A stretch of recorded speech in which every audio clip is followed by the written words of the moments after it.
A man once paid me to be hunted for sport. I had stumbled across his post when I was browsing the web for work.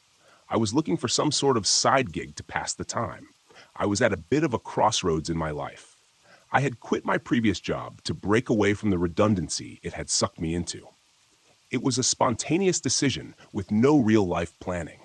Luckily, in this day and age, the internet caters to people like me, people who don't care about chasing money or don't want to be tied down. It wasn't the money I was after, but the change it would provide. I felt like I couldn't enjoy anything in life, like I was just going through the motions. That night, I had been scrolling for quite some time, skimming over job posts, help wanted here, shorthanded there. I didn't think I would find anything that would suit me. It all seemed like the same thing disguised under a different title. That was until I found this particular ad. I thought it was a scam at first, comical dollar signs on each side of the Craigslist title, like a trap set for the elderly in search of credit card numbers. I clicked on it anyway, curiosity getting the better of me. In all caps, the posting read, "Big money for manhunt volunteers." At least it was to the point. The details below gave a brief introduction as to what the job entailed. I skimmed them over with amusement, half of me doubting if it was true, the other half kind of hoping it was. As ridiculous as the prospect was, I had to admit it was exciting.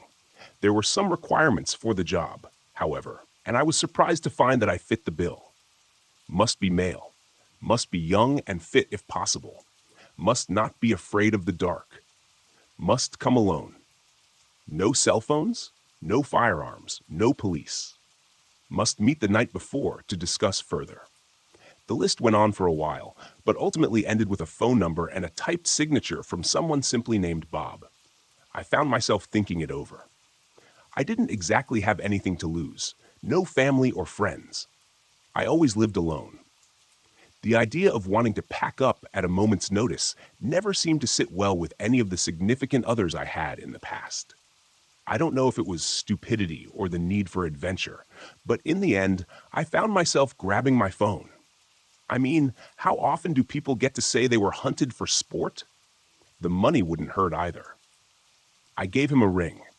The man who answered the call was tipsy but eager, and when I mentioned my interest in his post, he seemed to be ecstatic, like I was calling to give him the lead role in a movie. The conversation was a little awkward considering the reasoning behind the call itself, but after a few minutes of cryptic back and forth, we agreed on a meeting place. I was a few towns away, but he insisted I meet him closer to his side of the woods. The hunt would be at his estate, and I should stay in town so I was well rested for the event. We would meet at a local bar called the Sixth Shot to discuss terms and conditions. He seemed determined, like he had been waiting for someone for a while. He said he would understand if I was in no hurry, but with my current status of unemployment and lack of overall plans, I found myself meeting his energy. I had to admit the concept was a little exciting, if it was real at all. We decided to meet the next day. The Sixth Shot was a bustling little place. A neon sign with a smoking gun made it easy to find. When I arrived, I found the guy immediately. He looked about how you'd expect a manhunter to look. He pulled it off well. A black polo and tan cargos, a shiny shaved head with a thick curled mustache, all worn on a very tan and muscular body. He was sitting at the bar alone, and he lit up like a Christmas tree when he saw me. Like he knew. He patted the stool next to him like he was welcoming a long-lost friend. When I crossed the bar, I was met with a firm handshake and a pat on the shoulder. He told me he was delighted to meet me, and drinks were on him. After a brief introduction, he got a glass of top-shelf bourbon for himself, while I sipped on an Irish red ale. I had acquired a taste for it recently. Considering he was trying to hire me with the intent to murder me, he sounded like a pretty cool guy. We got to know each other a little before getting to the serious stuff. The people around, enjoying their drinks, were none the wiser. The man known as Bob was actually Robert Callahan, a man born into a world of wealth and, as it seemed, perpetual boredom. His father ran a very successful chain of automotive stamping companies that he inherited from his grandfather. By the time his father passed, there were so many buildings and people assigned to making the gears turn efficiently across the globe without his input. He was able to live a life of leisure on a seven-figure income without as much as lifting a finger.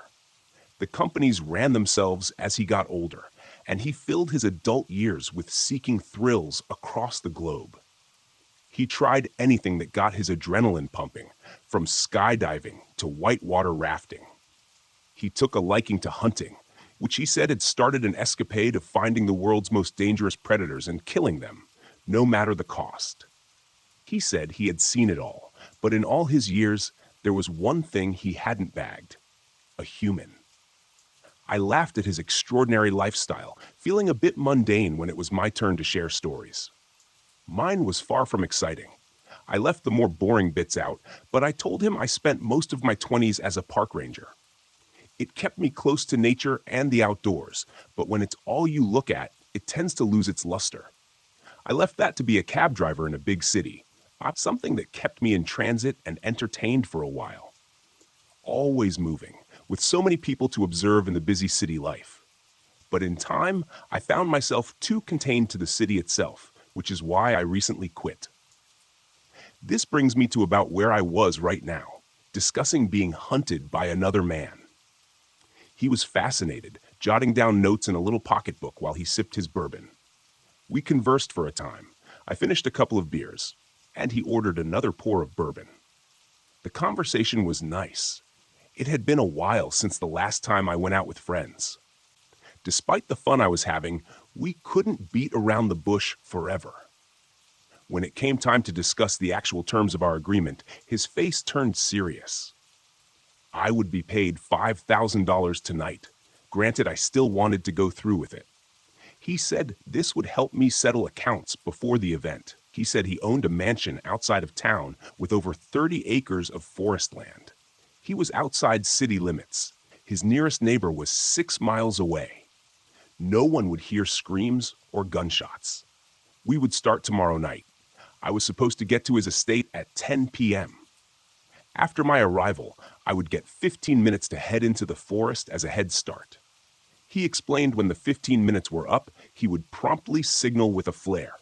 If I had any second thoughts, I needed to address them and withdraw from the woods before the signal. If I was still in the woods when the flare went off, I would be shot on sight. He said I would be paid $10,000 an hour if I survived. The hunt would go on until dawn, and if I was still alive come daybreak, I would be free. He would be armed with a hunting rifle and a combat knife. I would be armed with my wits. It was evident it wasn't in his plans for me to survive. But that was something I had already come to terms with. He studied my face when he said these things, perhaps trying to gauge my reaction. I tried my best to play it cool, despite being a little nervous. "Does any of this bother you?" he eventually asked, downing the last of his drink. "No, not really. I've always just tried to go with the flow. Doing that made me stumble upon your offer. Maybe if I get out and live a little, it'll encourage me to settle down for a bit more. That is, if I make it out alive." I winked, and we both had a laugh. "You're a riot. If I wasn't trying to kill you, I think we'd be pretty good friends." After all the details were ironed out, he paid the tab, and it was time for us to take our leave. We shook on it before going our separate ways. He was excited for the next day, a pep in his step carrying him to his obnoxiously lifted truck. He burned out as he left, almost rear-ending a Buick as he left the parking lot. I watched him go, feeling oddly serene in the cool night air. It was hard to describe. There was no one waiting for me to come back, no one to give me a courtesy call if I didn't show up. I didn't know if it was the thrill of the challenge or the drastic break in monotony. I spent my life trying not to be a creature of habit. Maybe this would be the last shift off course, or maybe tomorrow I would die and not have to worry about it anymore. With the moon shining bright and the cool breeze on my neck, I decided I would take a walk before sleeping in my car for the night. It might be my last time to enjoy a night like this. The next day, I woke in the backseat of my car, feeling oddly rejuvenated despite my choice of bed for the night. Through the blinding afternoon rays, I found my phone and checked my bank account. He was a man of his word. The $5,000 had been wired as promised. I decided I would go into town, indulge in some of the local variety, and find a place to shower before meeting Robert at the estate. I climbed into the front seat and left the parking lot on my way into town. I called my landlord and canceled my lease. I was already living in and out of boxes, and my lease was month to month, so I wouldn't exactly be missed. After getting something to eat, I called and canceled all my utility accounts, electricity, internet, stuff like that. I had already put in my resignation at the cab company. There wasn't really any ties to my life at my apartment. I would either survive till dawn and get the biggest payday of my life, or not have to worry about the next step if I failed. Either way, this was the end of the current chapter of my life. After spending the day driving around town, I found myself heading over to Robert's property. The sun was already making its way into the horizon. His driveway was long and winding, leading to a gigantic house that looked like the surrounding forest was trying to swallow it. When I pulled up, it was already almost dark. A butler greeted me at the mansion, an old man carrying a silver tray covered in a soft cloth. He opened the car door and let me out, introducing himself only as Charles. "I will be taking your belongings now," he said. "If you don't make it out, they'll be destroyed at sunrise." He held out the tray. "Of course," I said, handing over my phone, wallet, and keys. After placing them on the tray, he offered a smile. "Would you like a refreshment before heading in? Mr. Callahan's staff will accommodate you before heading into the forest. He truly appreciates you answering his ad." "I'm fine. Thank you. I guess I'd rather just get to it," I said, wiping my sweaty palms on my jeans. "Of course. If you'll just follow me, it's right this way." He gestured for me to follow him. Charles escorted me through the house. The inside was furnished top to bottom with luxurious wooden furniture, bearskin rugs, chandeliers made of gold, and paintings from the Renaissance era. The estate was definitely worth a fortune. We passed by a trophy room filled wall to wall with mounts of animals from across the globe. They seemed to stare with their glass eyes, following us as we made our way through. Charles made no effort to engage in conversation, and neither did I. The other end of the mansion consisted of a large patio waiting for us. There was Robert, who seemed to be preparing for a little hunt. He was running a large combat knife over a whetstone slowly and methodically as we approached. Propped up next to him was a rifle, the bolt pulled back, several cartridges laid out on the glass table next to it, and the flare gun. "The time is approaching," said Charles, and Robert nodded. He wiped the blade off and sheathed it on his belt. I looked at his loadout on the table, starting to feel sick to my stomach. This was seriously happening. Now that I was here and seeing him fully prepared, I couldn't help but feel like I was in over my head. Robert stood and grabbed his rifle. He picked up each .308 cartridge and loaded them slowly, one at a time, until it was full. He racked the bolt forward, slung the rifle on his shoulder, and grabbed the flare gun.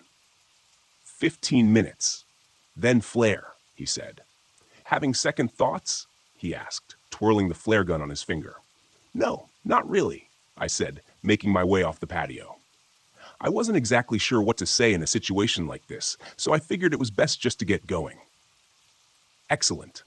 I'll see you on the other side," he saluted me, and Charles gave me a nod. I turned and left the patio, making my way into the woods. Each step got heavier as I approached the trees, the darkness behind them getting eerier the closer I got. When I reached the tree line, I looked back at the mansion. Robert and Charles just watched expectantly. I swallowed and ducked in, feeling the full weight of my decision, perhaps a little too late. Once the mansion was no longer visible, I started jogging. I was mindful of my footsteps.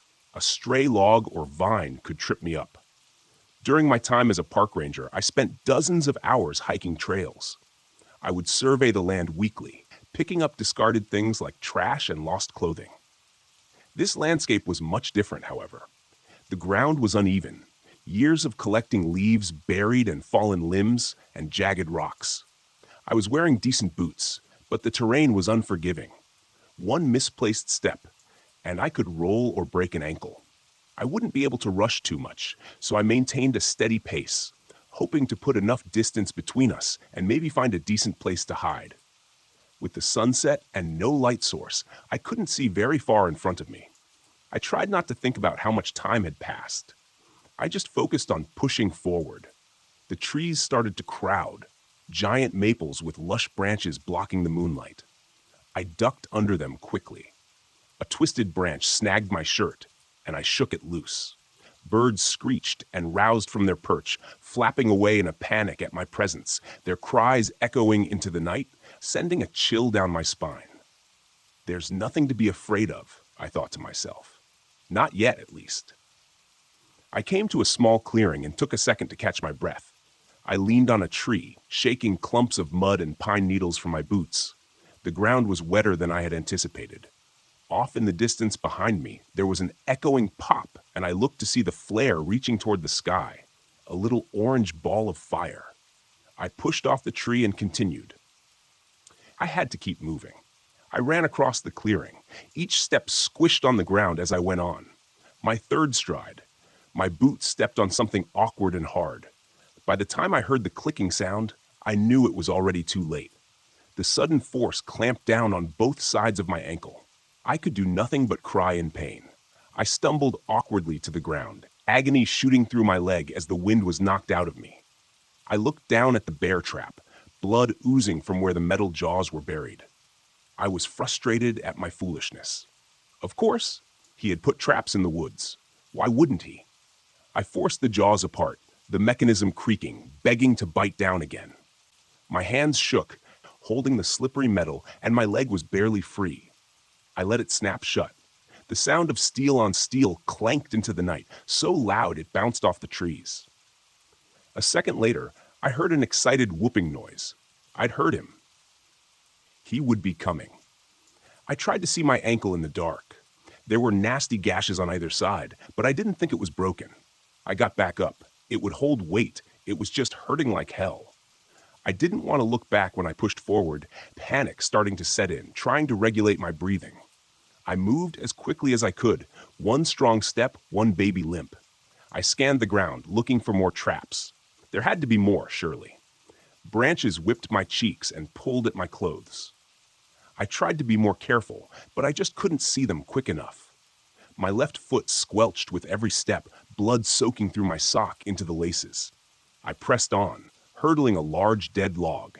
I had to find a spot to hide for a moment to catch my breath. My heart was racing. I was having trouble thinking rationally as I could with the situation. A wave of fear washed over me for the first time in a long time. I'd gotten what I wanted, a thrill to make me feel alive. But as I looked down at my mangled leg, I was starting to regret it. Gunfire cracked in the distance. Branches next to my ear exploded, specks of bark and dust hitting my face from the racing bullet. I threw myself to the ground and started crawling, dragging my injured ankle with me. I dragged myself to a large pine tree and sat behind it, trying to come up with a plan.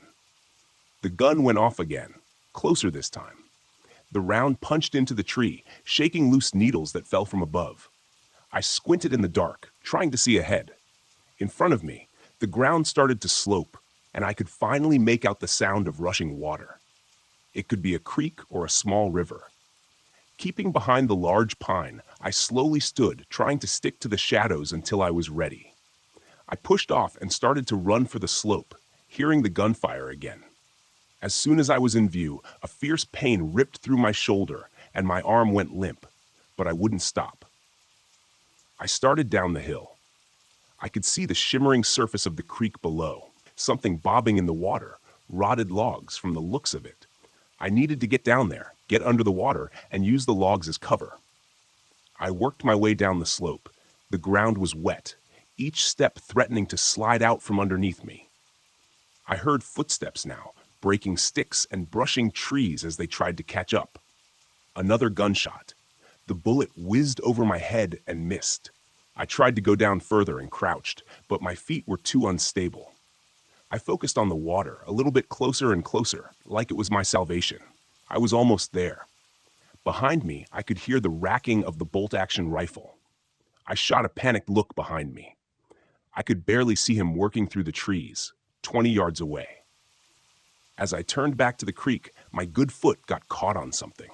I fell forward, hit the ground hard, and started to roll painfully and awkwardly in the dark. I watched my descent in a swirl of moonlight and darkness, my elbows and knees colliding with the earth as I went. I came to a stop at the edge of the water, lying on my back, gasping for air. I barely moved, my vision spinning as I looked up at the sky. I could hear him coming down the hill slowly and carefully. He knew he had won. He was taking his time now. Exhausted and defeated, I looked at the creek. It wasn't logs I had seen floating. Bodies. Several of them, bloating and rotting in the clear glow of the moon.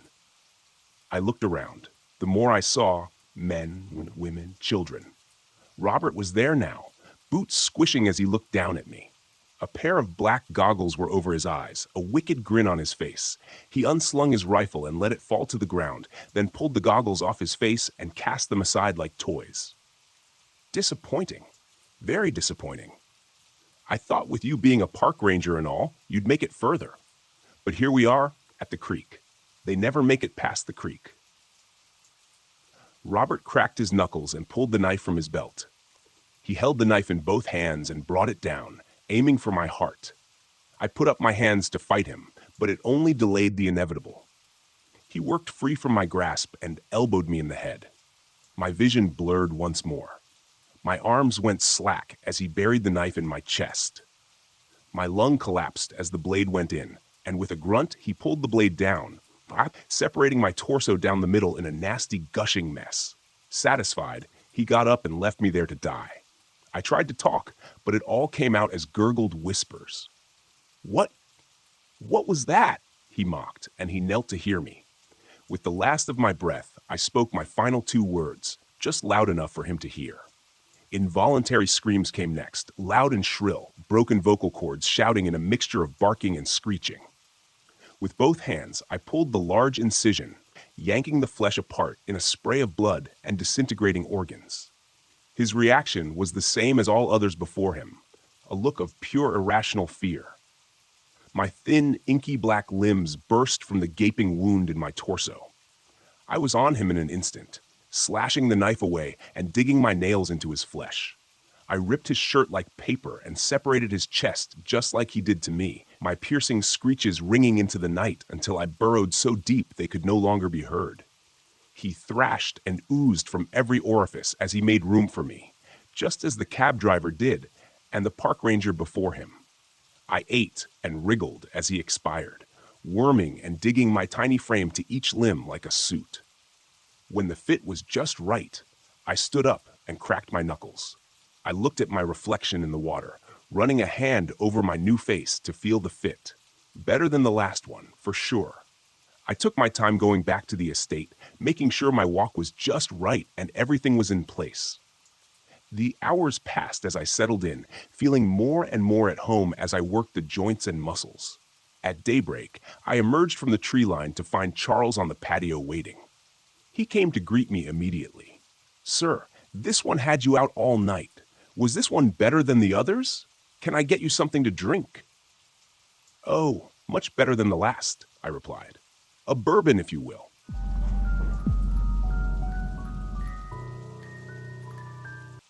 I've been a fire lookout for about a year now.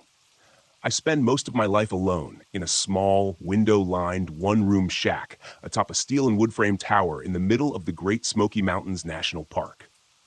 My only companions are my collection of cheap novels, a laptop computer with infrequent and unreliable internet service, and the two-way radio I use to communicate with the few nearby towers and ranger stations. Nearby is a bit of a misnomer, though.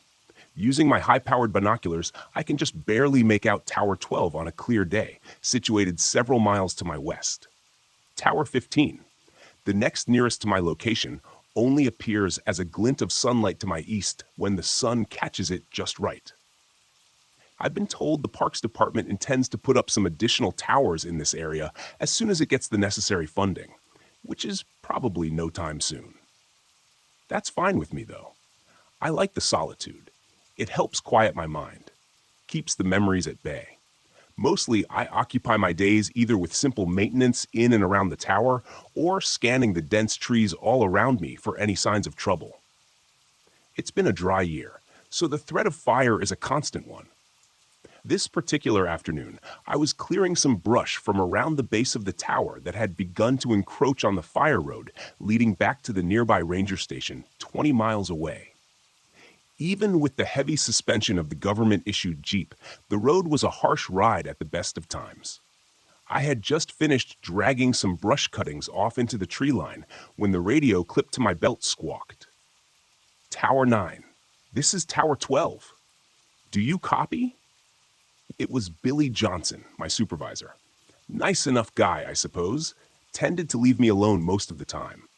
I straightened up and stretched my back, wiping the sweat from my eyes with my forearm and keyed the microphone attached to my shoulder. Go for Tower 9, I replied as I replaced the shears and bow saw into the small storage shed near the base of the stairs. John, do you have eyes on a bit of smoke north of your position? Stand by, Billy, I said, snatching up my water bottle and jogging to the metal staircase that wound its way around the tower. I didn't bother locking the 8-foot chain-link fence surrounding my little compound. Chances were, I'd be back soon enough. Reaching the top, I stepped through the trapdoor and onto the walkway that circled the cabin, closing it behind me. It was habit at this point. The last thing I needed was to take an errant step and tumble down through the open hatch. I'd probably end up breaking my neck. As I passed by, I reached into the open door of the shack and grabbed the binoculars hanging on a nearby hook. Rounding the railed corner of the walkway and turning my attention to the dark green blanket of trees stretching out before me, I saw the smoke almost instantly. A thin trickle of wispy white haze rose lazily above the canopy some distance off. Probably just some campers, I figured, though there weren't any approved campsites in that area. We always had more than a few folks each season who decided that camping off-trail in the deep bush sounded like quite a hoot. Most of them come back just fine, oblivious to the danger that this wilderness presents to anyone not adequately prepared. Some of them have to be brought out by search and rescue. Some of them just don't come back. A ranger or a random hiker might occasionally come across the deserted remains of a campsite and report it in. Those are the spooky ones, the ones where people just vanished and left behind a perfectly set-up campsite.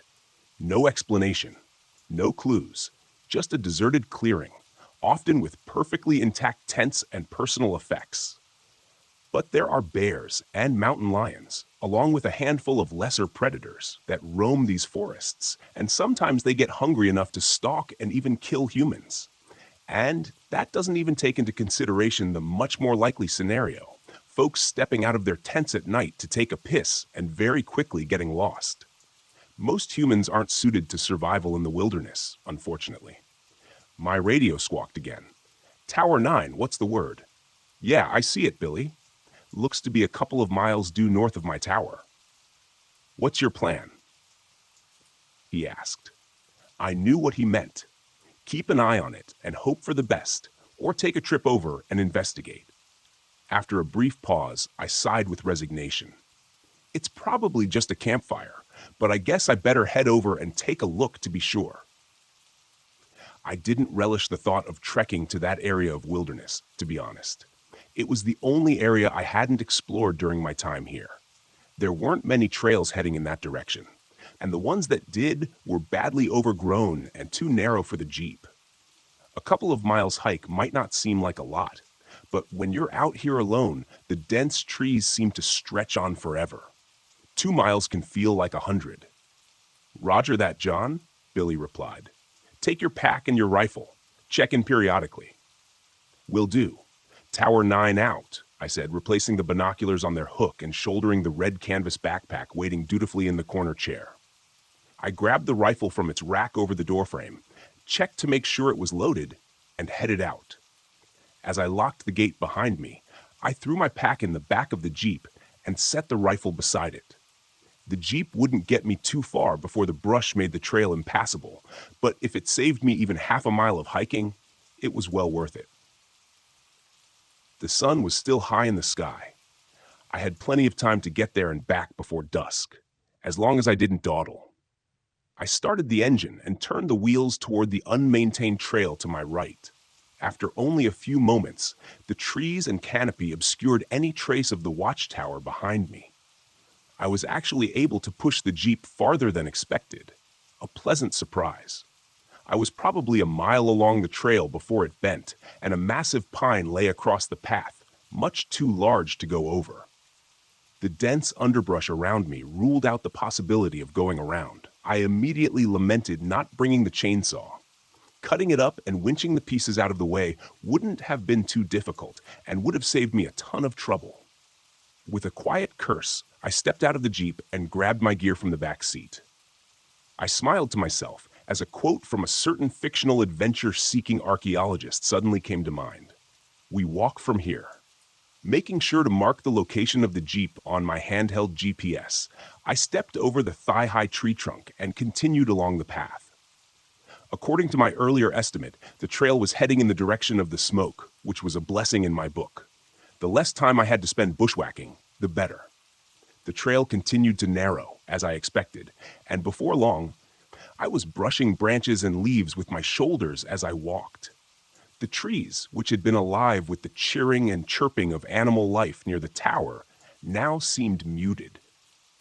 The forest around me was growing denser, feeling oddly claustrophobic at times. Billy checked in a few times, and I updated him on my progress, promising to maintain regular contact.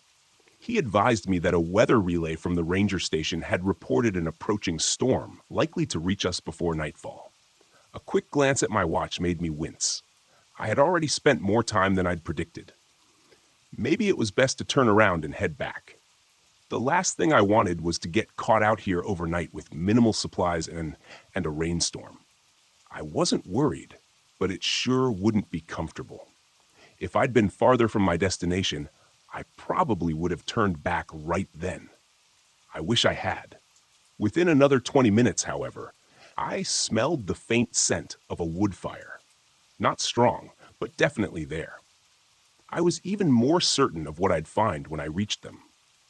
When I stepped out of the now almost non-existent trail, I found myself in a sparsely treed area amidst a dozen or so wooden shacks, and I halted in surprise. I had reached the base of a hilly rise covered in heavy forest, and these old, forgotten cabins looked like they had belonged to some sort of small settlement. Perhaps an old logging camp, I thought. I didn't know this place even existed, and made a mental note to research it when I got back to my tower. I keyed the microphone. "Tower 12, this is John. Do you copy?" Billy replied, his voice staticky and distant. "Hey, John, Tower 12, what's your status?" I frowned and looked around at the towering trees all around me. I suppose I was asking more out of the portable radio than was reasonable. I was lucky I still had any signal at all. "I found what looks like an old logging or trapping camp," I said, meandering among the decaying and derelict cabins. Most had collapsed roofs and were barely standing. "The campfire has to be nearby. I'm going to take a look around a bit more." There was a pause before Billy spoke again. "What's your current location, John?" I glanced at my handheld GPS and relayed my position. Another pause. "John, I think you should probably just turn back. Come back, okay?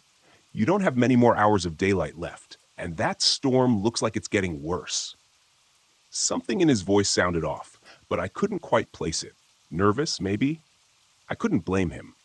My safety was his responsibility, and the idea of one of his lookouts being caught out in a storm overnight probably didn't sit well. Coincidentally, it didn't sit well with me either. "You may be right, Billy," I replied, turning around and casting my eyes over the area. "I'll just head." I stopped as my eyes caught sight of a bright yellow nylon tent just beyond the last of the structures. "Repeat your last, John." "I didn't get that." "Stand by." "Tower 12, I said absently, making my way toward what I now realized was a small cluster of 3 modern tents situated around a central fire ring. The fire had been completely extinguished, but the embers still smoldered lowly, the source of the smoke. I looked around for the campers. Nothing. No one in sight or earshot. Sleeping bags and electric lanterns were still inside the tents, though I couldn't find any backpacks or supplies. "Hello?" I called out, turning in a circle. "I'm with the Forest Service. Is anyone here?" Nothing, just the muted echo of my own voice. I was about to dump some dirt on the remaining embers of the campfire and call it a day when I noticed the narrow footpath leading toward the slope. In the soft dirt were clearly recent footprints heading away from the camp. I keyed the mic again. "Tower 12, this is John. I found the source of the smoke. It's a campfire, all right?" "Nothing to be concerned about," Billy answered almost immediately. "Roger that, John. Head back home." I paused a moment, curiosity pulling me toward the footpath. "I'll be heading back shortly, Billy. Just want to check something out first." "I wouldn't screw around out there, John," Billy replied, an edge to his voice. "Better head back now so you can beat the storm." His last sentence didn't exactly sound like a suggestion. Something had him rattled. I hesitated before answering. "Acknowledged," I said, knowing full well I was going to check out the path before heading back. Still, I didn't feel like arguing with my supervisor over something so small. Just a quick walk up that path, then I'd be on my way. This path was even less established than the one I'd been on earlier, but I could clearly see the campers' imprints in the dirt as I went. Before long, I emerged into a small clearing, eyes widening with yet another unexpected discovery. The rough-hewn timber that framed the entryway was set into the near vertical slope of the hillside before me. It created a dark tunnel entrance that had clearly been sealed off with a heavy iron gate many years ago, likely by the Park Service to keep inquisitive hikers from falling to their deaths in an old, abandoned mine shaft. So it had been a mining camp, not a logging one. I didn't know there were any mines near here. Hell, I wasn't even sure what they could have been mining for. Coal? Maybe gold? Did they even have gold mines in Tennessee? Who knows? Certainly not me. Clearly, regardless, now that gate stood wide on its hinges, the remains of a rusted chain and antique padlock lying in the dirt nearby. Hell, I couldn't just turn around and leave. One of these dumbass campers had decided it'd be fun to explore a closed and restricted mine entrance. This is Tower 12. This is John D. Reed. Billy probably wouldn't be happy that I'd continued my exploration after he told me to head back, but there was nothing to do about it now. I wasn't equipped or trained for any sort of cave exploration or rescue. The Rangers had very specialized teams for that sort of thing. But I could at least poke my head inside and see if there were any campers, or hear them, confirm if they went inside. No answer from the radio. I tried again, with the same results. I tried a different approach. "Tower 15, this is John from Tower 12. Do you copy?" I said into the radio. I figured I might be able to at least get Nathan's attention if I was out of range of Billy. "Tower 12. There was a burst of static that sounded like it might have contained the hint of a human voice, but it was too distorted and distant to make anything out. There was only a moment of indecision before I made up my mind. I knew it was reckless going into the mine, especially when my supervisor believed I was currently on my way back to the tower. But I had this nagging intuition that something might be wrong with the whole situation. Maybe someone was hurt and needed help. I couldn't just leave them there, knowing that I might be their only chance of rescue. In retrospect, I should have turned back and called it in to the ranger station. They could have mobilized the search and rescue teams that specialized in cave rescues. I should have. But I didn't. I pulled my powerful LED flashlight from my pack, turned it on, and headed into the pitch-black darkness of the mine entrance. The walls and floor had been smoothly carved many years ago, which made my footing uneventful, and the tunnel itself was mostly a straight shot. Several times during the first few minutes, I turned back to watch the bright square of daylight at the entrance gradually shrink to a pinpoint of light. By the time I'd taken the first dogleg turn of the tunnel, I was in complete darkness. It was a very strange feeling, oppressive almost. At one point, I turned off my flashlight experimentally, but after only a few seconds, I quickly flicked it back on. In that short time, my heart had been pounding in my chest, and some primal fear had begun growing inside me. It took a moment to calm myself. The darkness was absolute. It was almost as if you could feel it pressing in on you. My footsteps seemed much louder than they should have on the dirt floor, and the air was growing cold and damp the further I went. After another 100 feet or so, the smoothly carved tunnel ended abruptly in a wall of rubble. I couldn't tell if it was a cave-in at some point, or if this was simply where the miners stopped digging and hadn't bothered to remove the debris. But either way, it certainly appeared to be the end of the line. And then I saw it. I almost missed it because of the way the light and shadows played over the head-sized rocks strewn before me. But when I looked closer, I realized I was looking at a ragged hole in the wall. It was only 5 feet across or so, and definitely didn't look like the deliberate formation of the tunnel I was standing in now. It almost looked like the miners had broken into a natural void of some sort. Interesting. But there was no way in hell I was going in there. I was definitely not trained or outfitted for any sort of spelunking trip, and it didn't seem the sort of thing suited to the learn-as-you-go method. Just as I was turning back to make my way out of the mine, I heard the distant sound of voices echoing from the opening in the stone wall. The sound was faint, and may have just been my imagination, but I didn't think so. "Hello?" I called, pressing my face into the black abyss of the hole. "Can you hear me? I'm with the Park Service. I'm here to help you." Nothing. The air from beyond the breach was cold and smelled stale. Old. Wrong. It felt as if I didn't belong here. None of us did. There was a long moment of unbroken silence, and then I heard a voice again. Closer this time. "Did you hear that?" it said, presumably to a companion. It sounded like a young woman, nervous, uncertain. "Hello? Someone there?" That settled it for me. I carefully crawled through the opening into the space beyond.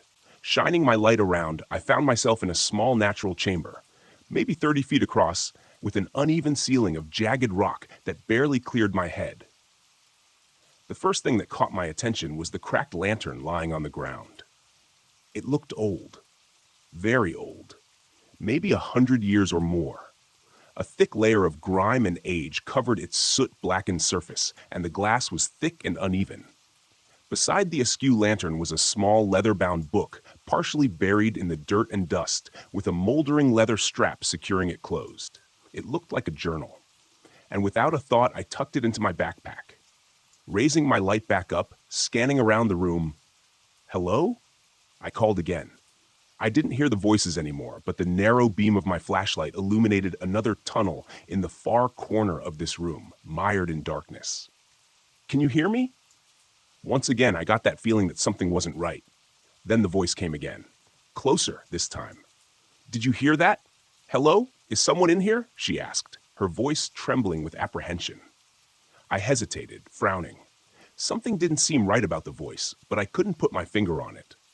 Before I could summon my words to respond, another voice called out. This time, it was clear.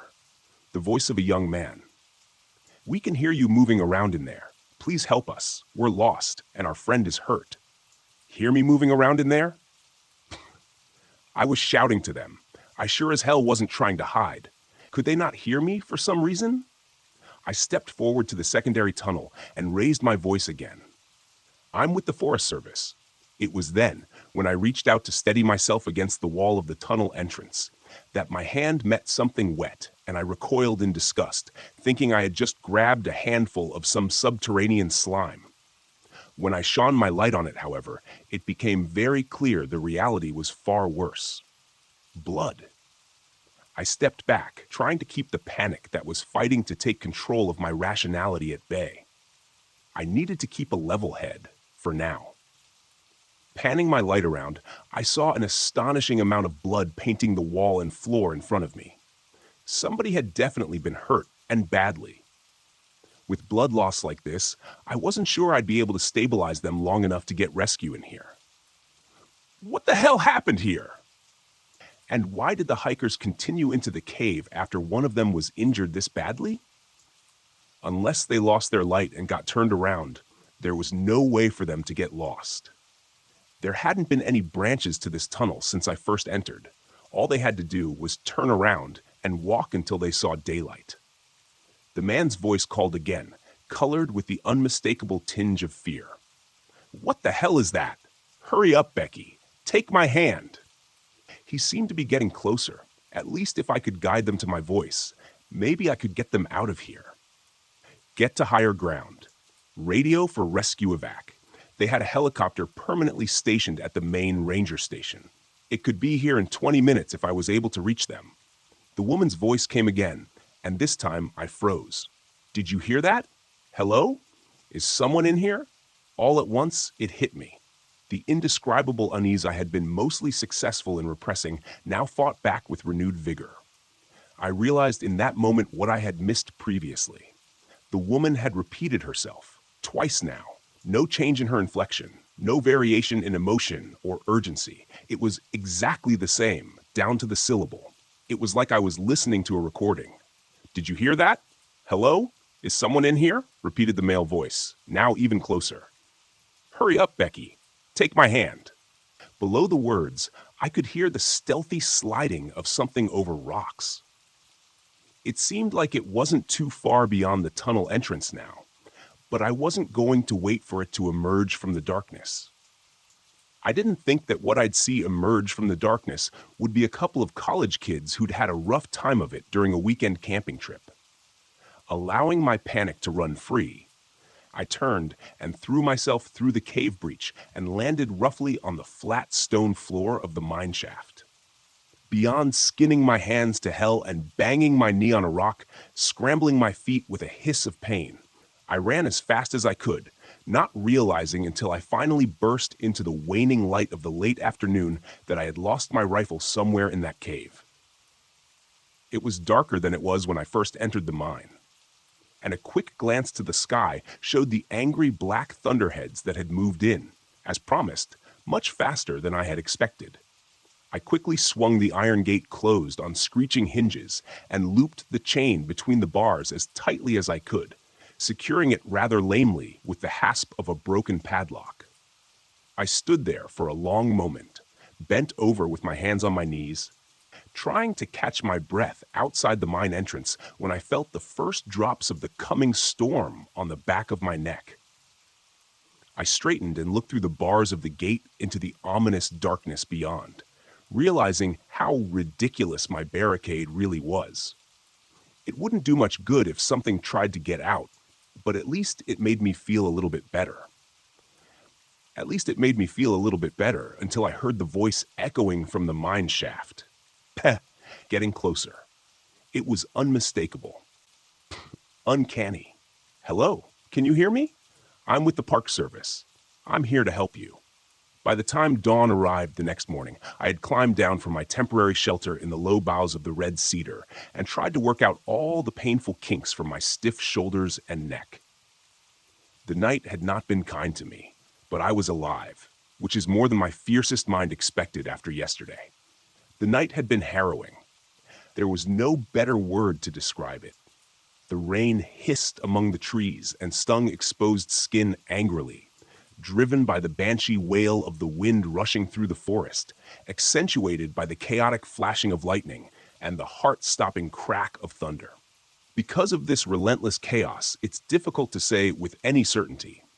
But throughout the night, I thought I heard something large trying to move stealthily in the forest near my shelter. I say, trying, because it felt like whatever stalked through the underbrush was more at home in the unnatural, Stygian gloom of a cave than under the watchful eyes of nature. Of course, it could just as easily have been my imagination. In the first dim light of dawn, as it started to illuminate the sodden and dripping forest, I spent the better part of 20 minutes straining my eyes with every ounce of concentration as I scanned the gray woodlands around me.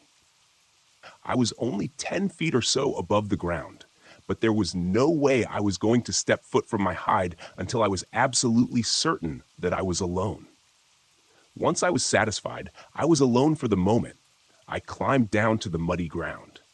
I tried the radio several times through the night and into the morning, but wasn't able to get even a burst of static that might indicate someone trying to respond. A combination of the storm and interference from the trees worked against me. My first thought was to get back to my Jeep as quickly as possible and run every drop of gas out of its tank, trying to get as far away from this place as I could. When I checked the GPS to see how close I was to its marked position, however, I found the unit unresponsive, with a disastrous crack across the screen that seemed to mock my dismay, probably caused by my less than graceful scramble from that damned cave. A rifle? No radio? No GPS. Perfect. I still had a compass and the rising sun to guide me, though, and that was something. I was only a couple miles from my tower, which should have been somewhere due south of where I stood. I knew that once I got close, I should be able to either find the service road or the tower itself, so there wasn't much danger of getting myself lost, at least. It was a small comfort, but one I gladly took. I moved through the trees and undergrowth with more speed and recklessness than I probably should have. An ankle broken by an errant misstep would have been bad news.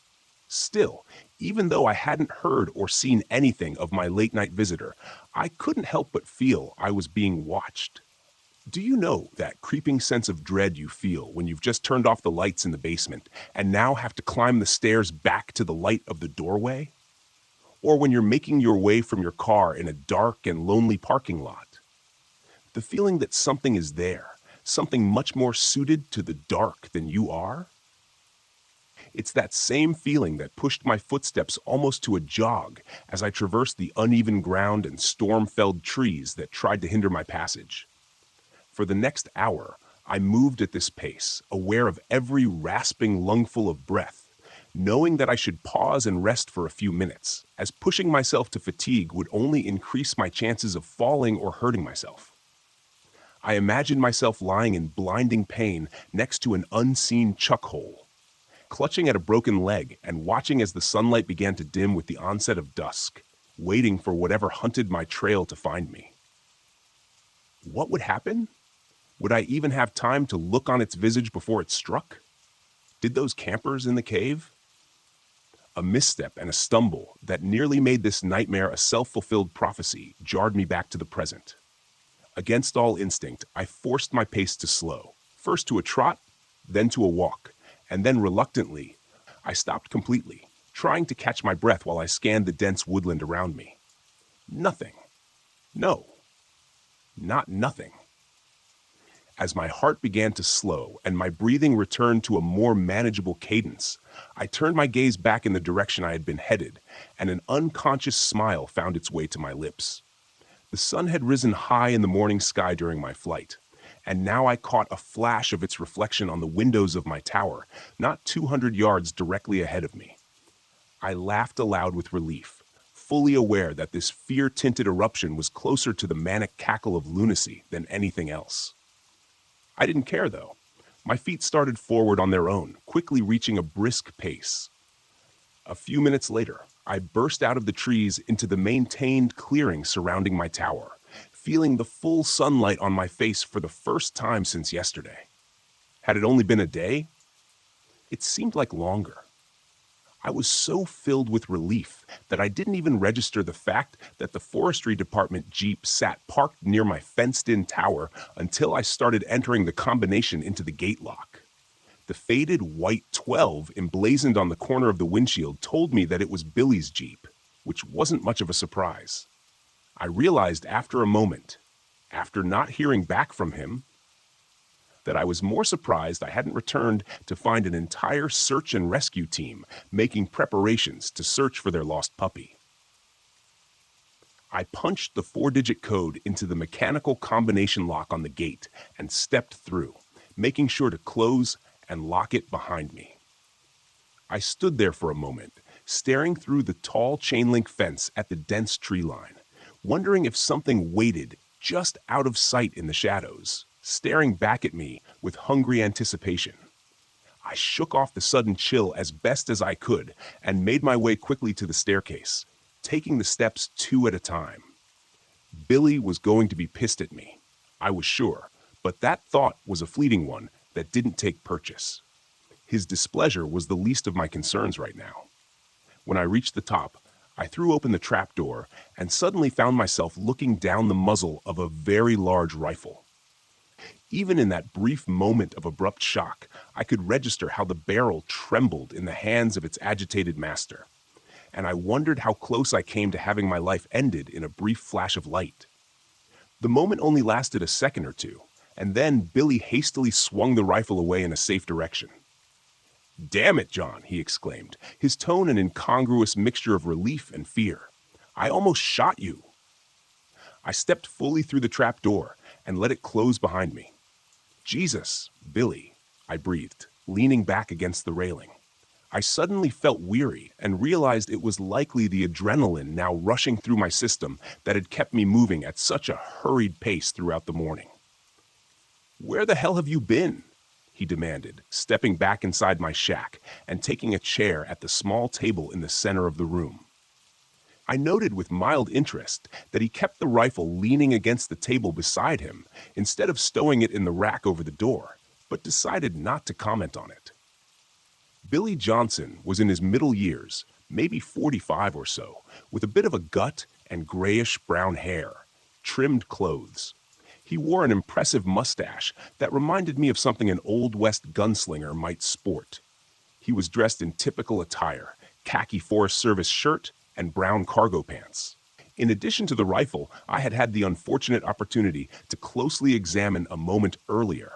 I noticed that he wore his .500 Magnum in a holster at his side. That wasn't too unusual. When in the bush, bears and mountain lions can sneak up on you unawares.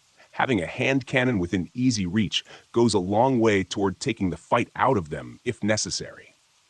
It was a little unusual for a drive over to another tower, I suppose, but not exceptionally so, given the circumstances. I took the opposite chair, dropping my pack to the floor next to me. I realized my legs were still shaking anxiously and placed my hands on my knees to try to calm them. He was trying to deflect, but he was horrendously bad at it. He knew something. I was sure of it. "You know where I've been," I replied, gambling on instinct. I watched his face closely for a reaction and wasn't disappointed when he winced and turned his focus out the window and over the forest to the north. "I told you to abort and head back to your tower," he stated brusquely. "But you just had to feed that curiosity of yours, didn't you? You're damn lucky to be alive, you know that?" From my chair, I reached under the cupboard to my right and pulled a half-empty bottle of Jameson and a couple of mostly clean glasses. Billy turned his head and raised an inquisitive eyebrow. Alcohol was a no-no up here, but when I poured and handed him one of the glasses, he accepted it without a word. I took a pull from the other. "It's my own damn fault, I suppose," he continued, turning back fully to me. "It's been so long since anyone's even thought of Camp LeClaire that it didn't even click for me when you told me where you saw the campfire." I took another drink and then poured a bit more of the whiskey. "Camp LeClaire," I repeated. "That old mining camp?" "Logging camp, actually," he corrected me. "The mine was there long before the East Atlantic Logging Company set up out there. Nobody knows who dug it. Hell, nobody even knows when it was dug, a long time before the 19th century at least. Camp LeClaire was established in 1872, and the mine was old even before that." He looked at me in earnest for the first time since I'd returned and frowned. "You look like hell, John. Got caught in the storm, I'm guessing." "Hell of a storm." I only raised my eyebrows as if to say, "What an understatement." Billy nodded knowingly and took another swallow. "Did you find the campers at least?" I shook my head and turned to look out the window to the north, where I could almost envision the black void of that mine entrance staring back at me. "No," I said softly. "I tracked them to the mine but lost them in the cave." I jumped when Billy's glass hit the floor, and he was out of his chair before I even realized it.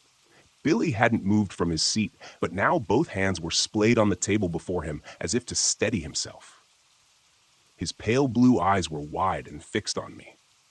"You went into the cave?" he said, a sudden and horrifying realization dawning on him. It was then I realized my mistake. He hadn't known. He thought I had just discovered the camp and the mine, and then got caught in the storm overnight.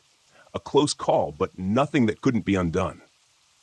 Yeah, I replied, nodding slowly, deliberately. Yeah, I went into that cave looking for the campers. The gate had been cracked open already. I'm not sure by whom or when. I leaned forward in my chair and stared hard at him. Billy, there's something in there. I think it got those campers. I think it followed me out. Billy Johnson's face had gone white then, and I thought for a moment he might pass out. He scooped his glass up from the floor with numb fingers and poured himself another splash of whiskey, downing it in one gulp. When he spoke again, it sounded far away and distant. Utami, he muttered. That's what the Chickasaw called it, and they were here long before we ever were.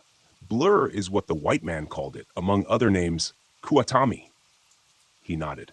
False brother, lying man, something like that. Hell, I don't know. What do I look like, a translator? It means bad, he continued. No matter what language you speak, it means something's out there that isn't supposed to be, something that was locked away a long time ago and forgotten. It was then that he stood and grabbed his rifle, as if suddenly remembering something. I need to get back to my tower and make a call now. I gestured to the radio base station sitting patiently on the table near the door. Why not use mine? Billy shook his head. Sorry, John. It doesn't work that way. Special phone, special number. I just hope I'm not too late. I started to stand. I'll go with you, I said. He pointed a stern finger at me and narrowed his eyes. No, you stay here, strap on your handgun, and make sure it's loaded. His voice was calm, almost cold, and didn't leave much room for debate. Still, I had no desire to stay alone with whatever this angler thing was roaming around out here. Billy, I can go with you. I can help. I started to argue, but it was quickly cut off when he took a menacing step toward me. And I realized quickly how much I'd underestimated him because of his normally easy manner. You will stay in your goddamn tower, and you will follow orders, he roared. I took an unconscious step back and reclaimed my seat, only managing a shaking nod in agreement. He took a trembling breath, pointed at the radio, and said in a slightly less terrifying tone, "And keep that thing on. As soon as I'm back at my tower, I'll radio you with updates." A moment later, he was gone, and the trapdoor slammed shut behind him. I stood and retrieved the Pelican case from under my cot. Inside was the same model of .500 Magnum revolver that Billy had been wearing, heavy and cold in my hands. I loaded it and belted it on the leather holster, feeling the reassuring weight tugging at my waist. "John?" I heard Billy call from below. I went outside to the walkway, leaning over the railing. He was standing beside his Jeep, 50 feet below, shielding his eyes from the bright sunlight as he looked up at me. "Make sure to keep everything locked. I'll come back for you," he shouted. I raised a hand to him and slid the latch shut on the trapdoor with my toe. I turned back into my shack as I heard Billy's Jeep fire up, and a moment later, it drove off down the rough service road toward his tower. I glanced back to the north, to the place where I had first seen the campfire smoke rising the day before, and suppressed a shudder. I was alone again, safe in my tower and armed, but alone. Abruptly, like an unexpected wave of nausea, the feeling that I was being watched washed over me with a chill, making the hairs on the back of my neck stand on end. I looked back over my shoulder to where Billy had been only a minute before, but saw only the rough service road and dense, impenetrable tree line beyond. That's probably just my imagination, but the feeling didn't diminish, and with every passing breath, I was more and more certain that there was something nearby, just out of sight, standing stone still in the gray-green foliage, waiting. I stood there a long moment, eyes straining for any hint of movement or alien shape among the shadows. But if there was, my human eyes weren't sharp enough to pick it out. I stepped back through the open doorway of my shack and dropped down into the chair again, my eyes catching the bottle of whiskey before me. I was tempted to pour another drink to help settle my nerves, but I could already feel the tickle of a buzz at the edges of my mind from what I'd already drunk, and quickly decided that was the last thing I needed for my reflexes and awareness to be dulled right now. I'd made more than one poor decision in the last 24 hours. and I didn't think adding another to the pile was such a great idea. Grabbing the bottle, I screwed the cap back on and reached to return it to the sparse cover to my right. As I did so, my boot caught my pack, knocking it over. Without a thought, I reached down to move it out of the way, and then remembered the old weather journal tucked inside the front pocket, the one I'd found in the cave. I reached into the unzipped front pocket. For a frustratingly alarming moment, my searching hand couldn't feel anything in the compartment, and I feared that I'd lost it in my chaotic escape. But then my fingers brushed the familiar shape, and I withdrew it, setting it in front of me on the table. I could see the book much more clearly now in the daylight. It wasn't overly large. A little larger than my hand, and maybe the thickness of my thumb. There were no markings on the front except for a simple, grimy brass loop that secured the leather strap holding it closed. I wasn't sure I wanted to see what was inside, but I needed some answers. Anything. A stray sound from the trees below rose to my ears, and I froze, listening intently for more, but none came. The forest around me was silent again, and I turned my attention back to the journal, pulling the strap free from the cover and turning to the front page. "From the pocket of Andrew Robinson," it said. The writing was neat and compact and distinctly male. The ink was a rich black, scrawled upon brittle yellow pages, and though faded with the years, was still mostly legible. I turned to the next page, where the entries began. I felt as though I had dropped into his account midway, as though this was just the latest in a series of journals that Andrew Robinson had been keeping. 23rd July, 1891. After nearly a week of hard overland trekking, we reached the abandoned camp late this afternoon, exactly where the old trapper said we would. Sequoia Arpani, tracker, has once again astonished me with his overland navigation skills. I must admit I was skeptical at the Yar in the old tavern, spun the crowded confines of the common house in Dun Creek, especially after I smelled the liquor on his breath. But the professor never gathered a moment. The man's instincts for reading human character are absolutely singular. The camp looks to have been abandoned, and I have to admit a certain unease as we inspected the rough cabins. There isn't a soul to be found, and it looks years abandoned, yet everything stands as if awaiting the loggers' return at any moment. Strange. 24th July, 1891. Our small troop, both intrepid adventurers, made camp in the center of LeClaire last night. Those cabins likely would have been more comfortable, but I doubt any of us would have felt at ease intruding upon them. Richards laughed it off when someone mentioned how peculiar it was that the loggers had departed in such a hurry that they abandoned their personal possessions. But I could see in his eyes that he felt it odd as well.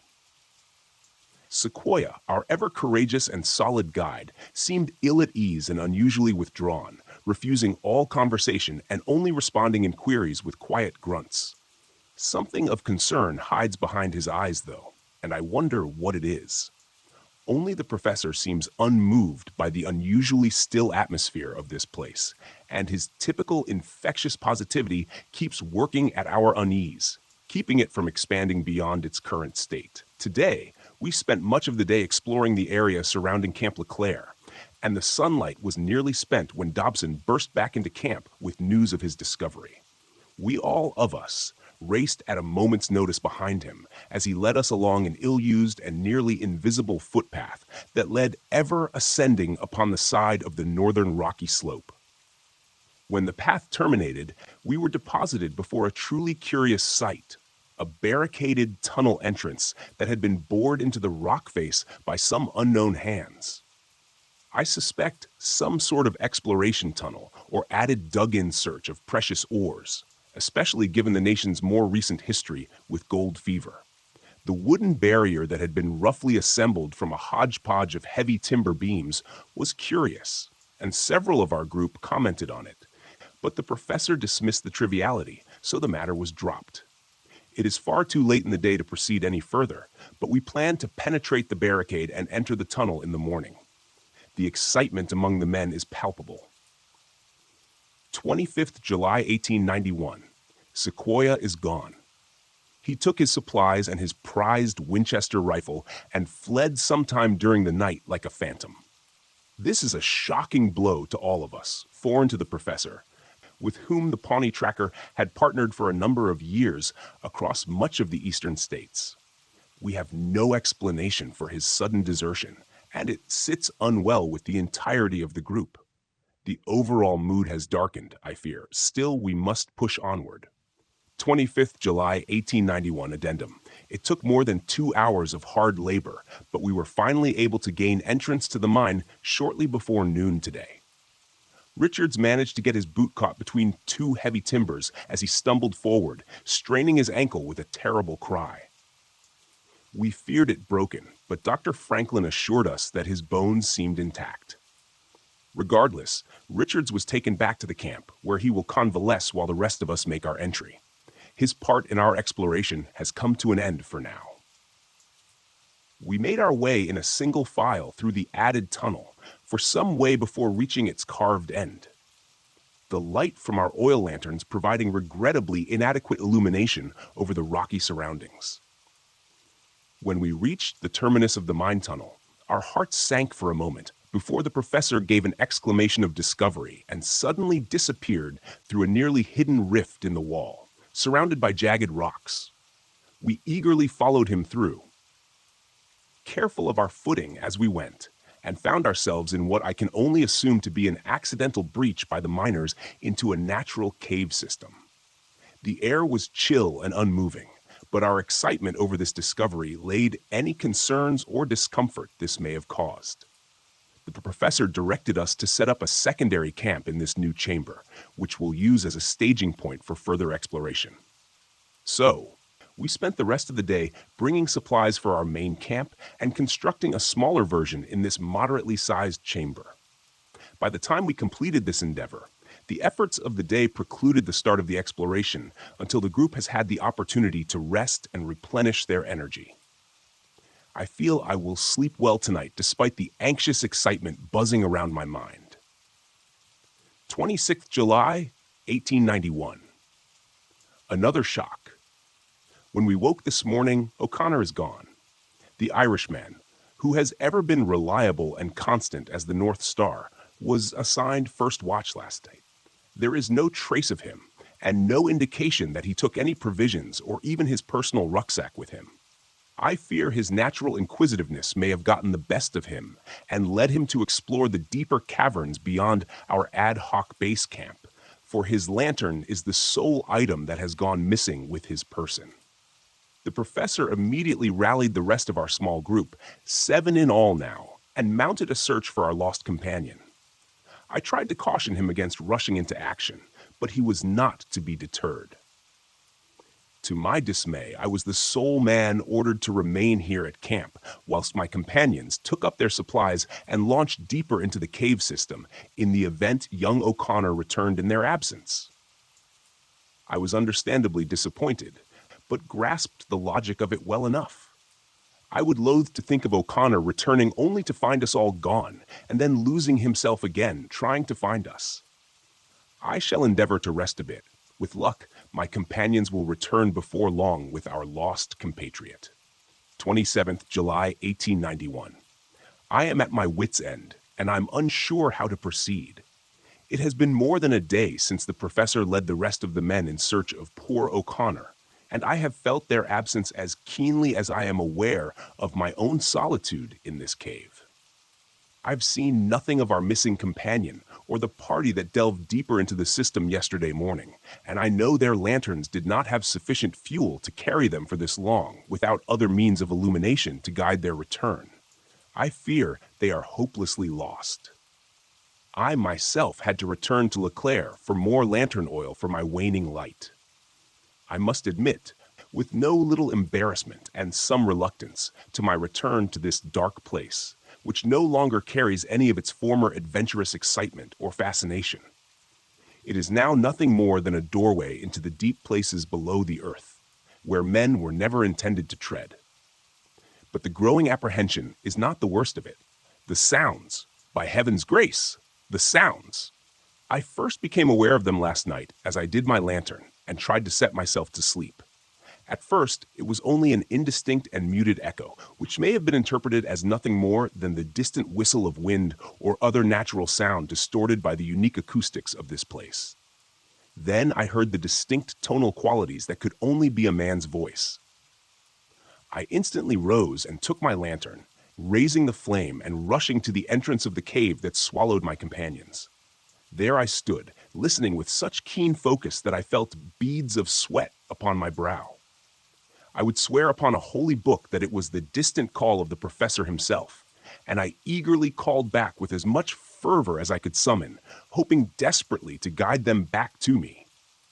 However, the instant I called out, the voices vanished, and I was met only with the suffocating silence of an open tomb. There I stood, straight as a sentinel, praying for a response from my friends. After several minutes of absolute silence, my thoughts began turning to dark things. I became painfully aware that anything beyond the weak cast of my lantern would be utterly invisible to me. But I, on the other hand, would be lighted as a beacon to it. I pushed these thoughts from my mind as forcefully as I could, inwardly chastising myself for seeing ghouls where none existed. I was about to call out again to my lost companions when I heard it. The voice came again, echoing from the claustrophobic abyss that lay before me, mired in the blackest darkness one could imagine. It was still some distance away, I estimated, but I was certain it seemed closer now. When the third time I heard it, I was just barely able to make out the words, but it was enough to be sure. My own words echoed back at me from the depths of that damned cave, and in my own voice, I staggered and nearly dropped the lantern. At that moment, could the legends be true? The professor always seemed to believe them, though I must admit I attributed his faith to the unwavering certainty he held in those things lost to antiquity. He'd always maintained that a legend, especially one whispered by so many indigenous people without mutual contact, must have some root in truth. But that line of reasoning is antithetical to modern civility, and I must reject it and focus on the more probable explanation that my already stressed nerves were turning my fears against me. The voices must be those of my companions, lost in the dark, but near enough to hear their calls. They must be. I'm not certain what lies next, but I know that I cannot abandon my companions, my friends, to wander the darkness until they fall from exhaustion or dehydration. Not while I might yet help them. I will leave this written account at the entrance to the cave. This lantern is nearly spent, but I have another with a full vessel that'll take its stead. If I do not return, at least someone may know of our passing here. May God be with us all. I closed the journal with a trembling hand, momentarily lost in what I just read. How is it possible? The journal was more than 130 years old. No animal alive then could be what pursued me now. What if it's not an animal? The sudden burst of static from Billy's call that simultaneously erupted from my radio base station and the portable handset clipped to my shoulder made me jump and drop the journal to the floor, heart pounding. I cursed under my breath and keyed the microphone. "Go for Tower 9, I answered, my voice tight as I spoke. My eyes drifted out across the sky to the east, where darkening thunderheads had been unknowingly gathering and marching slowly in my direction. I shook my head. Icing on the cake, I thought. "John, what's your position?" asked Billy, the self-assured authority that filled his tone now strangely absent, replaced with something else, fear. I frowned a moment at the question before answering. "What do you think, Billy? I'm in my tower, just like you told me." A strange pause before he spoke again. "John, this isn't some sort of joke, right? You're not outside my tower?" I was growing more agitated by the moment. What sort of question was that? I had no Jeep. There was no way I could have made it to his tower in such a short amount of time, even if I'd wanted to. "No, Billy," I answered with more force than I intended. "I'm not outside your tower." I stopped mid-sentence, a horrified realization sweeping over me. In that moment, I tried to speak, but my mouth had gone dry. "Billy," it was all I could muster. The radio was silent as my eyes slowly drifted to the west, where I could just make out the small, lonely shape of Tower 12. Barely visible over the darkening blanket of green, was that a gunshot? Another night, another goddamn night stuck in this window-lined prism. At least I have a good view, so I guess that's something. The storm raged all night again last night, and only let up just before dawn. At one point, the winds were gusting hard enough to rock the tower, which was a bit disconcerting to say the least. As I stand out on the wet catwalk around my shack, I see that the clouds haven't let us go just yet, and look every bit as pissed off as they did yesterday afternoon. It seems like the last dry season has come to an end, which is good since I've been slacking a bit on my fire-watching duties over the last couple of days. Gallows humor, right? Due to that, or I'm sitting in the corner in a fetal position crying. I've been told by my ex-fiancée that I'm not an attractive crier. I haven't heard Pete from Billy since his last terrifying broadcast to me yesterday. I tried to reach him several times since then, but no dice. I've also tried reaching Nathan and the ranger station, but all I get is static, even from my base radio set. When I first started here, I remember Billy telling me during my brief orientation that the radio should be able to reach out 50 miles or more, so I'm not sure what's going on with them. Update. I just took a quick look at the base station and found that the cable leading up to the antenna on the roof of the shack is now just a dangly thing swaying in the breeze. The storm must have decided it needed the antenna more than I did because it's gone. I can see where the screws were torn out of the wooden mast, and before you say anything about whatever this thing is that's been stalking around and deciding to sabotage my radio, I should probably tell you that the wooden antenna mast looks like it's been around for a long time. The wood was probably dry rotted to begin with, and now that it's soaked, it's crumbled away into little wet brown bits as soon as I probed it with my fingers. Speaking of whatever this Kwatami or angler thing is, and I'm just going to call it a mimic, I think I haven't heard anything weird since yesterday. I'm assuming it's still over there somewhere, but I don't think it's nearby. If it's still anywhere around here, it's probably somewhere over near Tower 12, or at least that's what makes the most sense to me anyways. Which brings me to my shiny new lunatic idea. My Jeep. It can't be more than a mile down the northern track, still sitting there in front of that fallen pine. I could probably get to it in less than an hour, even with this wet and muddy ground. It had almost a full tank of gas, and I'm pretty sure I could outrun this mimic thing in it if I could get a straight shot down the service road. I definitely don't relish the idea, mind you. Every instinct is screaming at me to sit my butt right down where I am in this tower, and I know the ranger station will start getting a little antsy when Billy doesn't check in after a few days, but I'm also thinking they may extend it out a day or two in light of the foul weather. Maybe 5 days out in the wilderness, and then I'll have a ranger truck parked outside my tower. The question is, what they'll find when they get here. See, I've been thinking about it. Billy definitely knew more about this thing than I do. Certainly enough to not open the door when he heard it outside pretending to be a Girl Scout selling cookies. That makes me think that maybe the fence and the trapdoor might not be enough to stop it if it really wants in. As pants shittingly terrified as the prospect of leaving the tower and making for the Jeep is, sitting here cornered in my window-lined shack, just waiting for it to show up in the middle of the night is worse. At least I have a chance out there. I still have the Magnum. It's been holstered to my belt since yesterday. They don't issue pea shooters for bear protection out here. This thing is the most powerful handgun in mass production. It'll put down anything in North America as long as you can hit it right. Any normal animal, anyways. Who knows what this thing is capable of? Still, it does provide a level of comfort and gives me some confidence that my plan may work. It's on my side for now. I'm going to try to eat a granola bar to put something in my churning stomach and try to build a little energy. I don't think I've eaten anything since yesterday. After that, I'm grabbing my pack and heading out. Wish me luck. I left my tower shortly after 10 a.m., and let me tell you, those were some of the most difficult first steps I've ever taken in my life. Stepping out through the chain link fence into that open space beyond my small compound felt like I was stepping off the roof of a skyscraper. When I closed the gate behind me, I stood there motionless.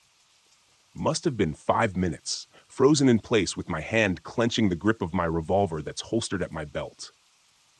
Even with all the stress and anxiety swirling around in my head, I was amazed at how keen my senses seemed in that moment.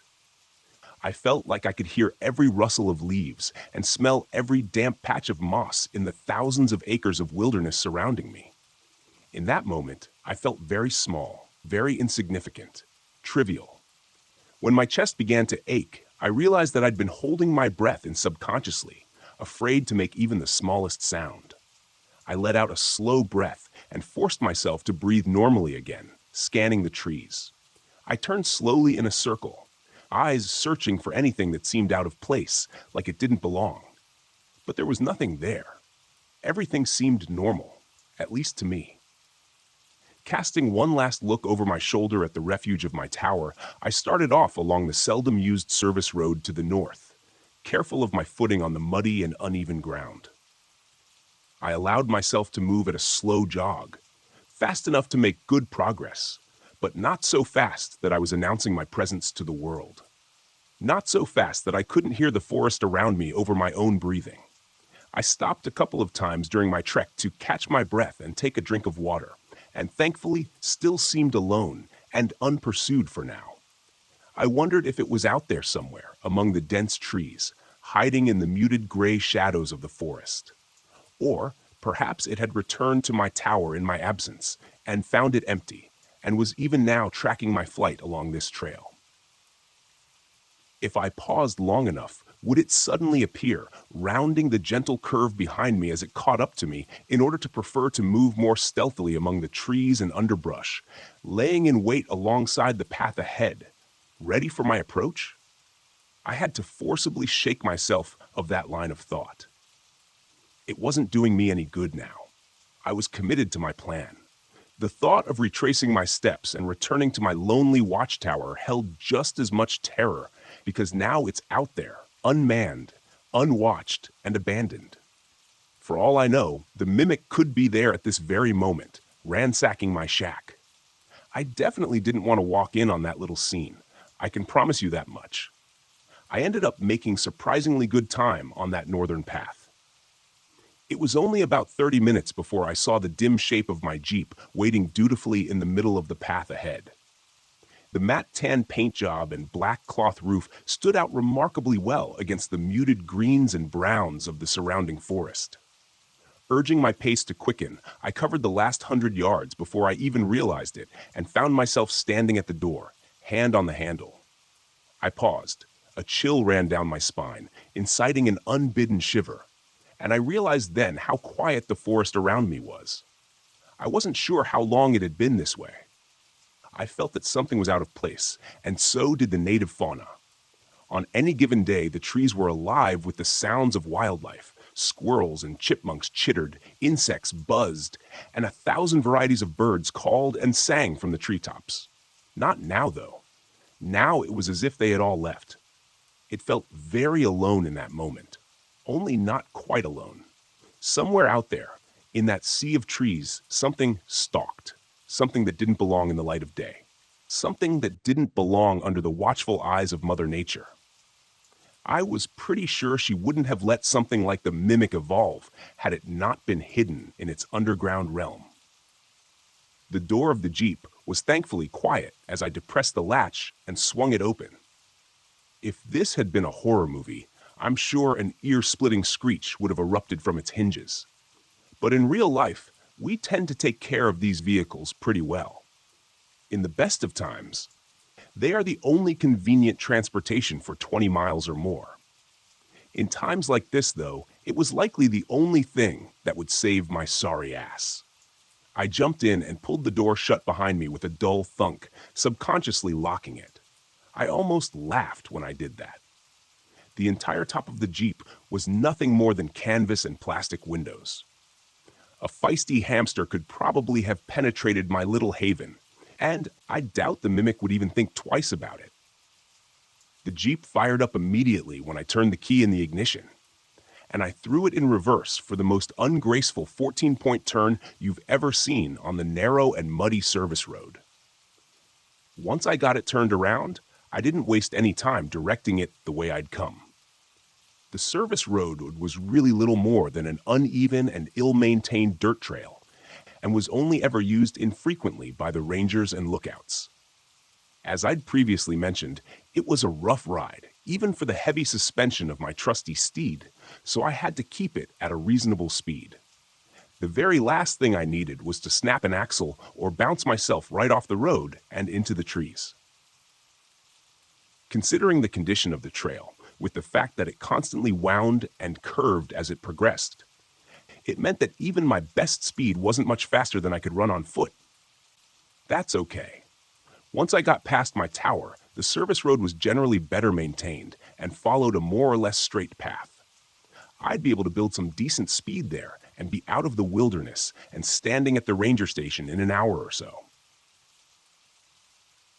The abrupt appearance of my tower caused me to feather off the gas as I rounded the last curve from the northern track. I slowed to a crawl and squinted through the now dirty windshield. From here, everything looked exactly like I had left it.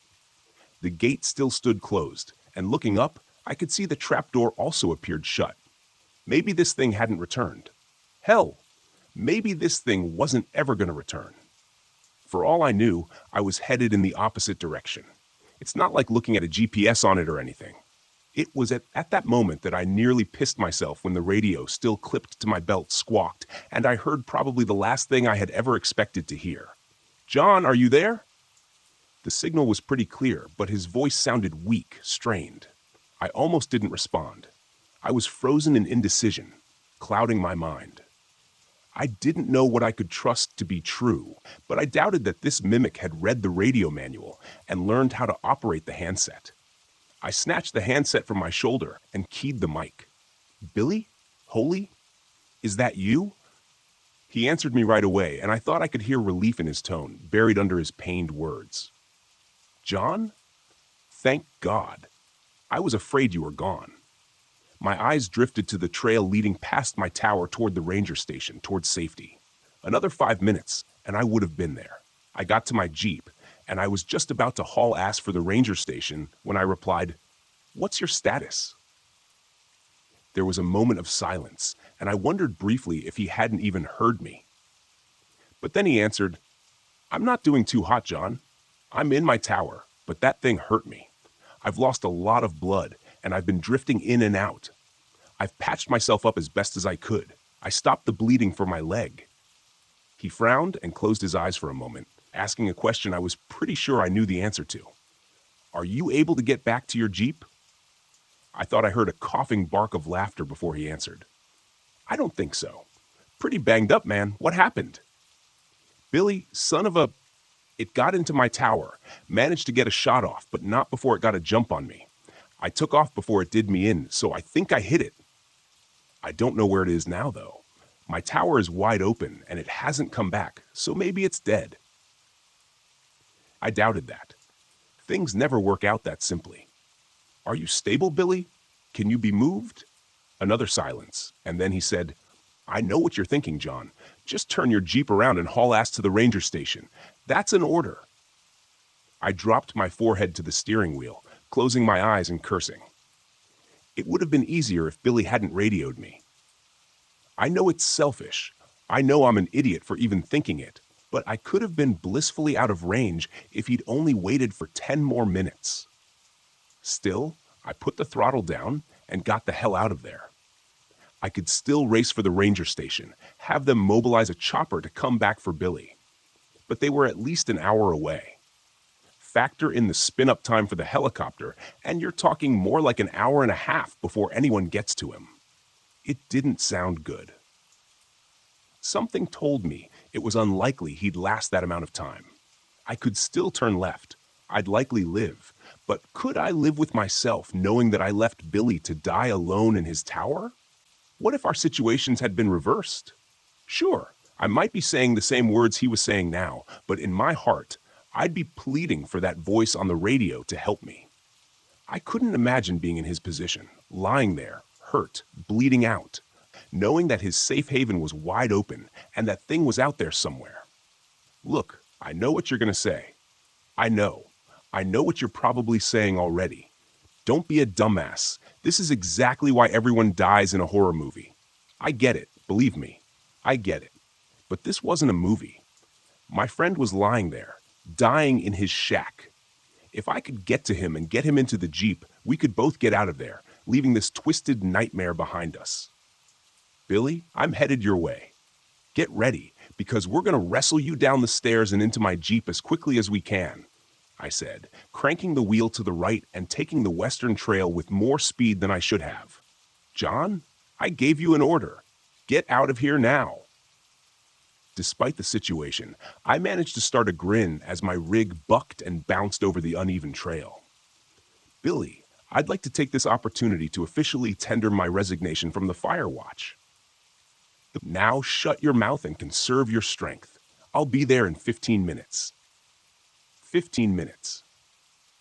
Trying to be a pretty good guess, and before long, I skidded to a halt outside Tower 12, next to Billy's ride. I opened the door and stepped out into the quiet air, my handgun coming from its holster and held before me like some sort of shield. I took a quick moment to let my eyes roam over the surrounding woodlands for any sign of movement, before quickly jogging around my Jeep and toward the compound's entrance. I passed through an open doorway, taking note of the heavy chain-link gate that was lying twisted 15 feet inside the fence. Another dozen paces, and I was at the base of the stairs, craning my neck to make sure nothing was awaiting me above. I kept the mic on my shoulder and said in a low voice, "Billy, I'm outside your tower right now, heading up. For Christ's sake, don't shoot me." I turned the volume on the speaker down just in time for his response. "Damn it, John. I told you to leave." Despite his words, the gratitude and relief were clear in his tone. I started up the stairs, revolver still held at the ready as my other hand ran lightly up the railing. My eyes were drawn to the red-black spots staining the gray paint of the steel steps. I found even more of the viscous liquid on the railing as I continued my ascent. Blood, but not Billy's. God, I hope that thing is lying in the woods, breathing its last breath. He definitely hit it, but I had no way of telling how seriously it was hurt. In a human, red blood indicated an arterial bleed, which was typically a fairly significant injury. With this thing, who knew what black-red meant? I climbed the rest of the stairs around the tower and stopped just below the open trapdoor. "Billy?" I called cautiously. A pause, then came his reply, shaky and with a wheezing sound I didn't like at all. "How do I know it's you? Say something I couldn't have heard you say before." "I have always admired and respected you," I answered without hesitation. He said under his breath, "Come on up." I took another couple of steps, cautiously poking my head through the trapdoor. Billy was sitting upright, more or less, resting his back against the doorframe of his shack and aiming his own handgun generally in my direction. As soon as he saw my face, he dropped his hand to the side, the stainless steel barrel clanging against the metal walkway. As I stepped fully through the trapdoor, I noticed two things immediately. Firstly, there was a significant amount of that black-red goo splattered around. Secondly, I realized how badly injured Billy was. His face had gone gray with a sickly paleness, and his breaths came in ragged hitches. Blood-soaked bandages wrapped both forearms, and his face was covered in a crimson rag taped haphazardly down. His entire khaki park shirt was painted in a hellish tie-dye of shades of red, but it was his leg that worried me the most. A tourniquet had been tied around his thigh, and he was groaning, but the pants leg was a cherry red below that, glistening in the late morning light. "Jesus, Billy," I exclaimed, holstering my gun and rushing to his side. He waved me off, saying, "All beside me. I know it looks bad. Save it for later. Let's get out of here before that thing decides to come back for another round." I nodded and stood again, taking a quick glance past him into his shack. A twin of my own tower, normally Billy's looked like a war zone now. His table and desk had both been overturned and smashed, along with his base-set radio on the floor. On the floor nearby was a satellite phone, its antenna and display obviously smashed during the attack. Lifting his arm over my head, I helped him to his feet. He grimaced in pain, but threw his remaining strength in with mine, and we began the precarious descent through the trapdoor. "Did you at least get to make your phone call?" I asked him as we took the steps carefully and agonizingly slow. He shook his head. "Got here just as I was getting ready to. Excusing your voice, telling me that you were from the Park Service and you were here to help." He looked at me with a shaking astonishment. "Sounded just like you, John." I looked over the catwalk, railing down at it. He winced again as we stumbled on a step. "Almost there, John," he continued. "Well, yeah, I've never seen anything like it."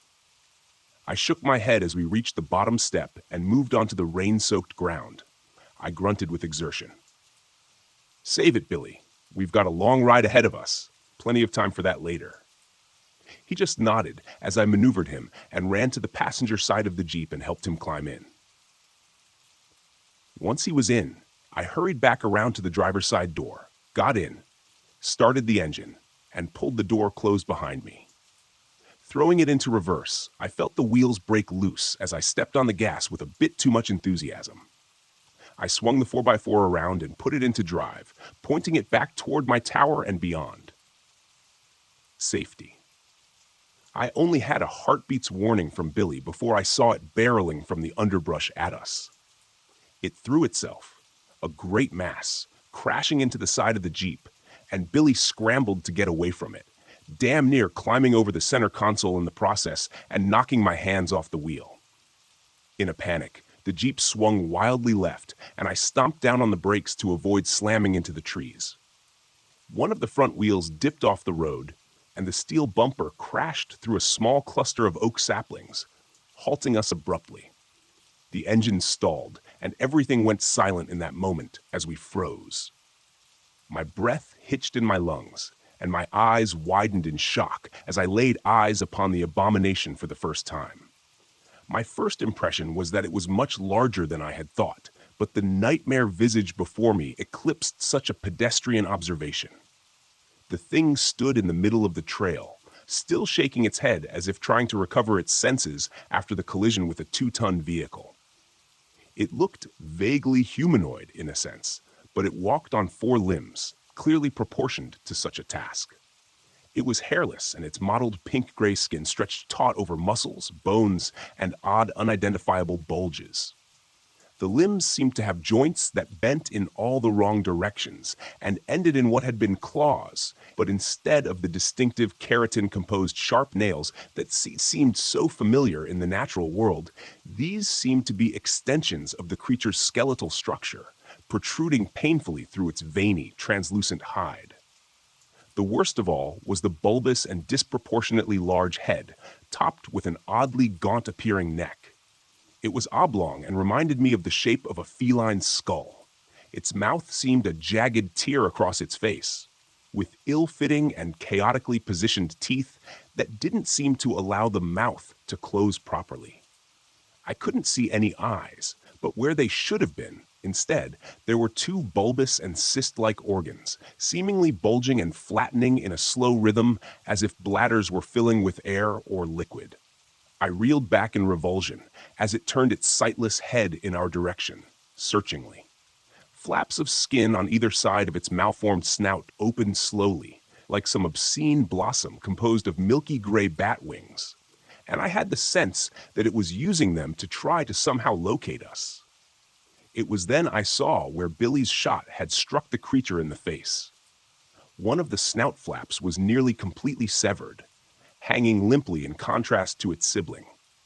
A gouge furrowed by the bullet's travel creased along the right side of the thing's head, piercing and ravaging the bulbous organ on that side and leaving it a deflated sac. When it turned its head further in our direction, I could see clearly where it had bled significantly from the shot, but I was horrified to see that the wound had already sealed itself, leaving a shiny silver scar to mark the incident. "I knew I hit you, you bastard," Billy whispered, half to himself. The mimic stopped its motion, and we watched as the uninjured bladder on its head expanded like a half-filled party balloon. It dipped its head a bit, and we saw 2 membranous slits in the top of its skull dilate. A moment later, The twisted sound of a human voice assaulted our ears. "I know you're out there." The voice was unmistakably Billy's, but it was distorted and wrong. I thought that the wound from his gunshot probably had something to do with that. The thing raised its head again, turning a bit more in our direction. It took a few experimental steps forward, then paused and lowered its head. This time, we heard what sounded like the painful roar of a beast, almost perfectly replicated, except for that same distortion we had heard previously. "Killed a bear." I held my breath as we watched it again raise its head and take a few more contemplative steps in our direction, slowly swinging its grotesque snout back and forth. I could see how the flaps of skin that were flared open, where its nose should have been twitched minutely back and forth, and I felt like it was using them to listen for us. "Knows we're here somewhere, but he can't see us," whispered Billy, leaning close. "But if it gets close enough, I'm thinking we're done for." I looked over at Billy and realized that there was no way he'd be able to make a run for it in his condition. From the look of the thing growing ever closer to where we cowered in our Jeep, I thought it was likely we didn't have much time before it got close enough to hear our breathing, our heartbeats, or whatever, even inside the 4x4. And when that happened, I knew what would come next. Billy closed his eyes for a moment and turned to me. There was something in his eyes then, sort of acceptance. So he didn't like it one bit. "Get ready with the cannon," he whispered. "Only gonna get one chance at this." "What are you talking about?" I asked. A moment later, I had my answer. Billy took a deep breath and mustered every bit of strength to fling the door open and stagger out of the Jeep. "I'm right here," he shouted, limping weakly across the road from the Jeep. The mimic whipped its head in his direction instantly, but tilted its head to the side, seemingly momentarily puzzled at this unexpected turn of events. Billy held his own magnum in his hand, but it was too weak to raise it towards the beast. Still, he pulled the trigger, and a resounding boom seemed to shake the air. The mimic flinched at the defining sound of the gunshot, the flap of membrane at its snout snapping shut protectively. But its stunned hesitation didn't last very long. In an instant, faster than I would have thought possible, it launched itself on powerful limbs at Billy, knocking him to the ground and tearing at him with teeth and claws. I heard my friend screaming, then a horrible soul-rending sound that I'll never forget as long as I live. But now was my chance, and I took it. I swung the door open and stepped out of the Jeep, my gun coming free of its holster in the same moment.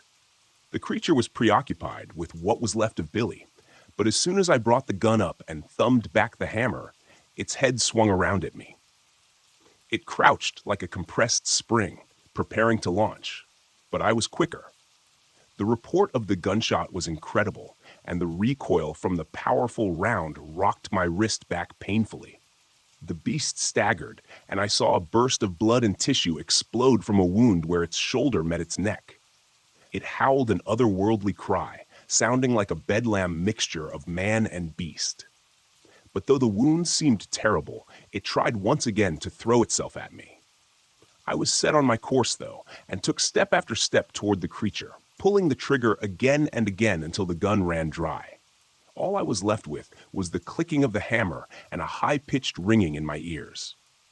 The acrid smell of gunpowder stung my nose, and by the time I finally stopped, I found myself within only a few feet of the horrific thing. 6 blackened holes stippled the neck and torso of the creature where the bullets had entered, and I knew that the destruction of their exits on the opposite side would be far worse. The mimic lay sprawled across the ruined body of Billy Johnson, its weight crushing whatever had been left of my friend. Black-red blood spread out from beneath the thing's bulk like an oil spill across a smooth floor. I noted with some muted surprise that the creature still twitched and slowly flexed its powerful muscles, and a wheezing sound was quietly emanating from the slits on the top of its skull. I holstered my empty handgun and scanned around the ground for what I knew was there.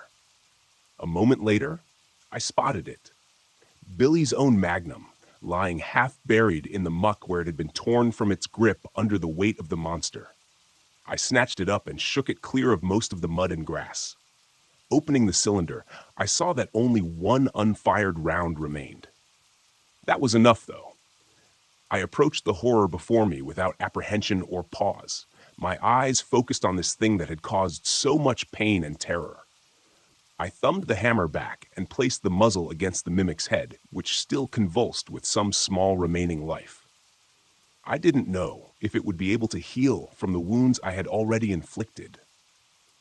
Logic told me it was unlikely, but the silvery scar I'd seen from Billy's previous encounter caused me to question everything I thought was possible.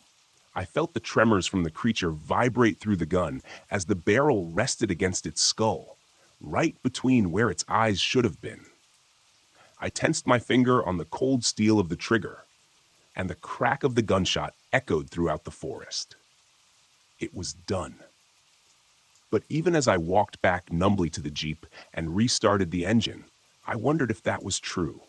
I thought back to the journal I'd read, written more than 130 years before, and how it alluded to the tales of this creature going back long before then.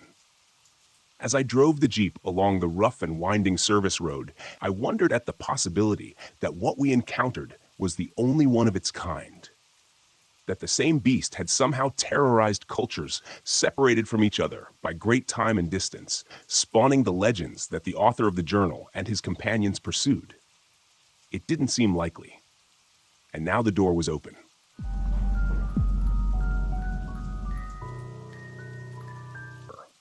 The job of a Yosemite Park Ranger isn't what most people imagine. A lot of people picture us as law enforcement types, handing out tickets and enforcing park rules, when really that's a very niche aspect of it. Mostly, we're just here to assist you, handing out maps, not speeding tickets, and giving people directions to the best views or ideal camping spots. We remind people about safety and weather conditions from day to day. But the main thing we do, and this is more vital than people realize, is that we're just here in case anyone gets lost or hurt. We deal with a lot of belligerent people who like to think the park is their personal playground, where they can do whatever they want. It's my job to remind them to follow the rules, to dispose of their trash properly, to pick up after their dog, and to clip its leash back on while walking the trails. Some people take this as a personal assault on their freedoms, when really, I'm just looking out for the safety of the other visitors, like cyclists and horseback riders who share the paths. Dogs can be unpredictable and can misbehave on trails, and we have to look out for everyone, not just them. Still, I don't get a lot of positive feedback for enforcing these rules. Nobody likes to be told what to do. Trust me, I get it. Every once in a while, though, something interesting happens to break up the boredom and monotony of the job. Last summer, I was walking around at night, doing a patrol of the campgrounds, when I saw something rustling around in the bushes. A guy came crawling out, dressed in a furry dog costume. I asked him if he was okay, and he just barked at me and crawled away in the opposite direction. A little while after that, I saw him chasing another person on all fours, someone dressed as a Catwoman, who went scampering away and hid in a camper van, laughing excitedly and making purring sounds. She licked the dirt from her fur pants with a long tongue. When she saw me watching, she clawed the air in front of her face, hissing territorially. It's not how I would choose to spend my Friday nights, but I'm not one to judge. By far the most interesting thing which has ever happened to me at Yosemite occurred last summer. It wasn't just interesting, it was utterly terrifying. Every night when I fall asleep, I have nightmares about that day. Every time I close my eyes, I picture those dark tunnels in the rock face. It all started when someone called in a report saying they were on Cathedral Lake Trail when their brother went missing. The pair had been out hiking and got separated somehow. At first, I thought it was just a routine mishap. People go missing in Yosemite all the time. It's no big deal in most cases, since usually the missing parties are found quickly enough. More than half the time, alcohol is involved, and I have to remind people to pace themselves if they want to indulge while camping or hiking. But every once in a while, those missing people don't turn up, and we have to dispatch much larger search parties. In this case, I went in on my own first, heading to where the man had called us from. I drove in on an ATV, since it was a 16-mile round trip. When I got there, the guy looked frantic. He ran over to me and started speaking way too fast to understand. I told him to slow down and just give me the facts. It's important to stay calm in these types of situations. Okay, I said, taking a deep breath and letting it out. He started talking again, a little bit slower this time. We were walking on the trail. He was right beside me. Then I turned to look at the lake, and when I looked back, he's just gone. Just gone. I tried to get a sense of whether the man had been drinking or doing drugs. It's not that I'm trying to assume the worst in people, but we have to think of these things. The simplest explanation is usually the right one, after all. It was much easier to imagine the two brothers taking sips of a Mickey and one of them getting separated and lost than to imagine one of them being abducted by aliens or taken in a very selective rapture. All right, slow down for a second. Take some deep breaths. What's your name? Let's start with that. Greg, he said, his face turning a shade less purple as he began to inhale air with trembling breaths. In and out. Okay, Greg. I took out my notepad, jotting this down along with his last name, which I'll leave out for the sake of privacy. And what's your brother's name?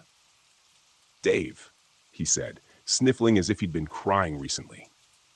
And where's the last place you saw your brother? Let's retrace your steps. He started protesting, saying that wasn't going to help, but I convinced him we had to at least try. Greg led me back a little way to where he'd seen his brother last. I walked back here already and I looked around, all around here, before calling you guys. I thought maybe he went off the trail to take a leak and tripped, hit his head, something like that. I don't know. I was grasping at straws, but I think something... He hesitated. Something what? What do you think? Something took him, like those stories you hear about. He looked embarrassed, but I tried to get more out of him. Which stories? You know, you hear those stories about Yosemite and other national parks. I'm sure you've heard about them, even if you're not in on the conspiracy. Stories where people go missing like this, and it makes no sense. Someone turns their back for a second, and their son, or their sister, or whoever, is just gone, disappeared. Like Dave. I saw it on YouTube. Uh-huh, I replied, not sure what corner of the internet this guy had been visiting. Well, that doesn't happen around here, okay? I can assure you. Let's just keep looking. I'm sure he'll turn up. But the longer we looked, the less we found. It really did seem like the man's brother had just vanished. I was about to call in for more support, maybe even a canine unit, when the man yelled from a little ways off the trail, saying he found something. Following the sound of his voice, I eventually came to find him at the base of the mountain, face to face with the granite wall. At first, I didn't understand what he was doing there, so far in the forest. But as I got closer, I saw there was actually a cave, well hidden in the rock face. It blended in perfectly with the mountainside until you were almost nose to nose with the pale gray stone. Good job, I said, patting him on the shoulder. But then I looked around at our surroundings, getting nervous. We were far from the path, in the thick part of the forest, which was overgrown and tangled with vines and shrubbery. Do you think he would have gone into this cave on his own? I asked. Greg looked around, as if checking to see if his brother had left a message for him. There was nothing. It's not like him to just leave me on the trail alone, especially not for this long. If this was a prank or something, he'd have come back by now. I can just tell something's not right. Has your brother played pranks on you like this before? I asked. The man was in his 20s, and his brother was probably of a similar age. Young men occasionally get lost or injured trying to scare each other by pulling pranks or filming videos in the woods. It was rare, but it had happened before. Once or twice, he admitted. I didn't call you guys for a while because I thought he was messing with me. I wouldn't put it past him, but not for this long. I was getting annoyed. Mosquitoes were biting my neck, and I was sweating in the heat of the afternoon after marching through the foliage for hours. I imagined the guy hiding inside the cave, trying to scare his younger brother. Maybe he'd fallen asleep in his dark hiding place, or he was just pushing it too far. But either way, I was upset. If this was a prank, it had wasted most of my afternoon when I could have been doing better things. It probably annoyed me even more because I have my own older brother back home who played tricks on me in my younger days, and this was bringing back bad memories. "All right, you can come out of there right now," I yelled, marching into the cave, thinking the young man would be hiding in a small alcove, and I'd give him a piece of my mind. I turned a corner and saw a dark tunnel leading deep into the darkest recesses of the granite. It seemed to go on forever. This made no sense. As far as I knew, there was no tunnel in this location. One this large would have been mapped and reported, but this had been well hidden, nearly invisible in the rock face. I wondered if anyone knew about it, and I wondered if it was safe. I didn't feel comfortable going in any further. The dark space seemed to stretch endlessly into the distance, and I was getting an eerie feeling standing there. It felt like I could almost hear voices whispering from all around me. The words were lost in the echoing cave, and I got a strong sensation that we weren't alone, like there were icy fingers walking their way slowly up my spine. The other man came in behind me, marveling at the cave for a second before continuing to press onward. "Come on," Greg said, forging ahead. "He might be in trouble." He was anxious to keep going. Not scared enough of this horrifying place with whispering voices coming from the shadows all around. His apparent lack of fear made me twice as scared. "I'm going back for help," I said, shuffling backward. "This isn't safe. Nobody knows we're here." My training and instincts were overwhelming my curiosity, but Greg didn't care. The man just continued going forward, disappearing into the darkness. A few seconds later, he was gone, and there was no indication that he had ever existed in the first place, except for my memory of him. "Greg!" I called out into the black abyss. There was no response.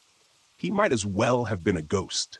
An overwhelming urge to follow him rushed over me, and I took a few stumbling steps forward, feeling hypnotized by that black tunnel leading on forever ahead of me. But then I shook my head, slapping my face as I tried to wake myself up from whatever trance I was in that was overruling my common sense. I turned around and left the cave, my legs shaking and my hands unsteady as I called for assistance. After meeting the search party back at the trail, we went through the woods again to find the cave hiding within the 10,000-foot-tall rock face of Cathedral Peak. But it was gone. I remembered having trouble finding it the first time, thinking it was well hidden among the pale gray surface of the mountainside. You had to be nearly face to face with the wall to see it. It was so invisible among the crags and the boulders. I tried to tell my supervisor and the other members of the search party, but they didn't believe me. They said there was no tunnel there. They looked for hours and found nothing. Helicopters swept the area. More teams with more dogs, bloodhounds and German shepherds.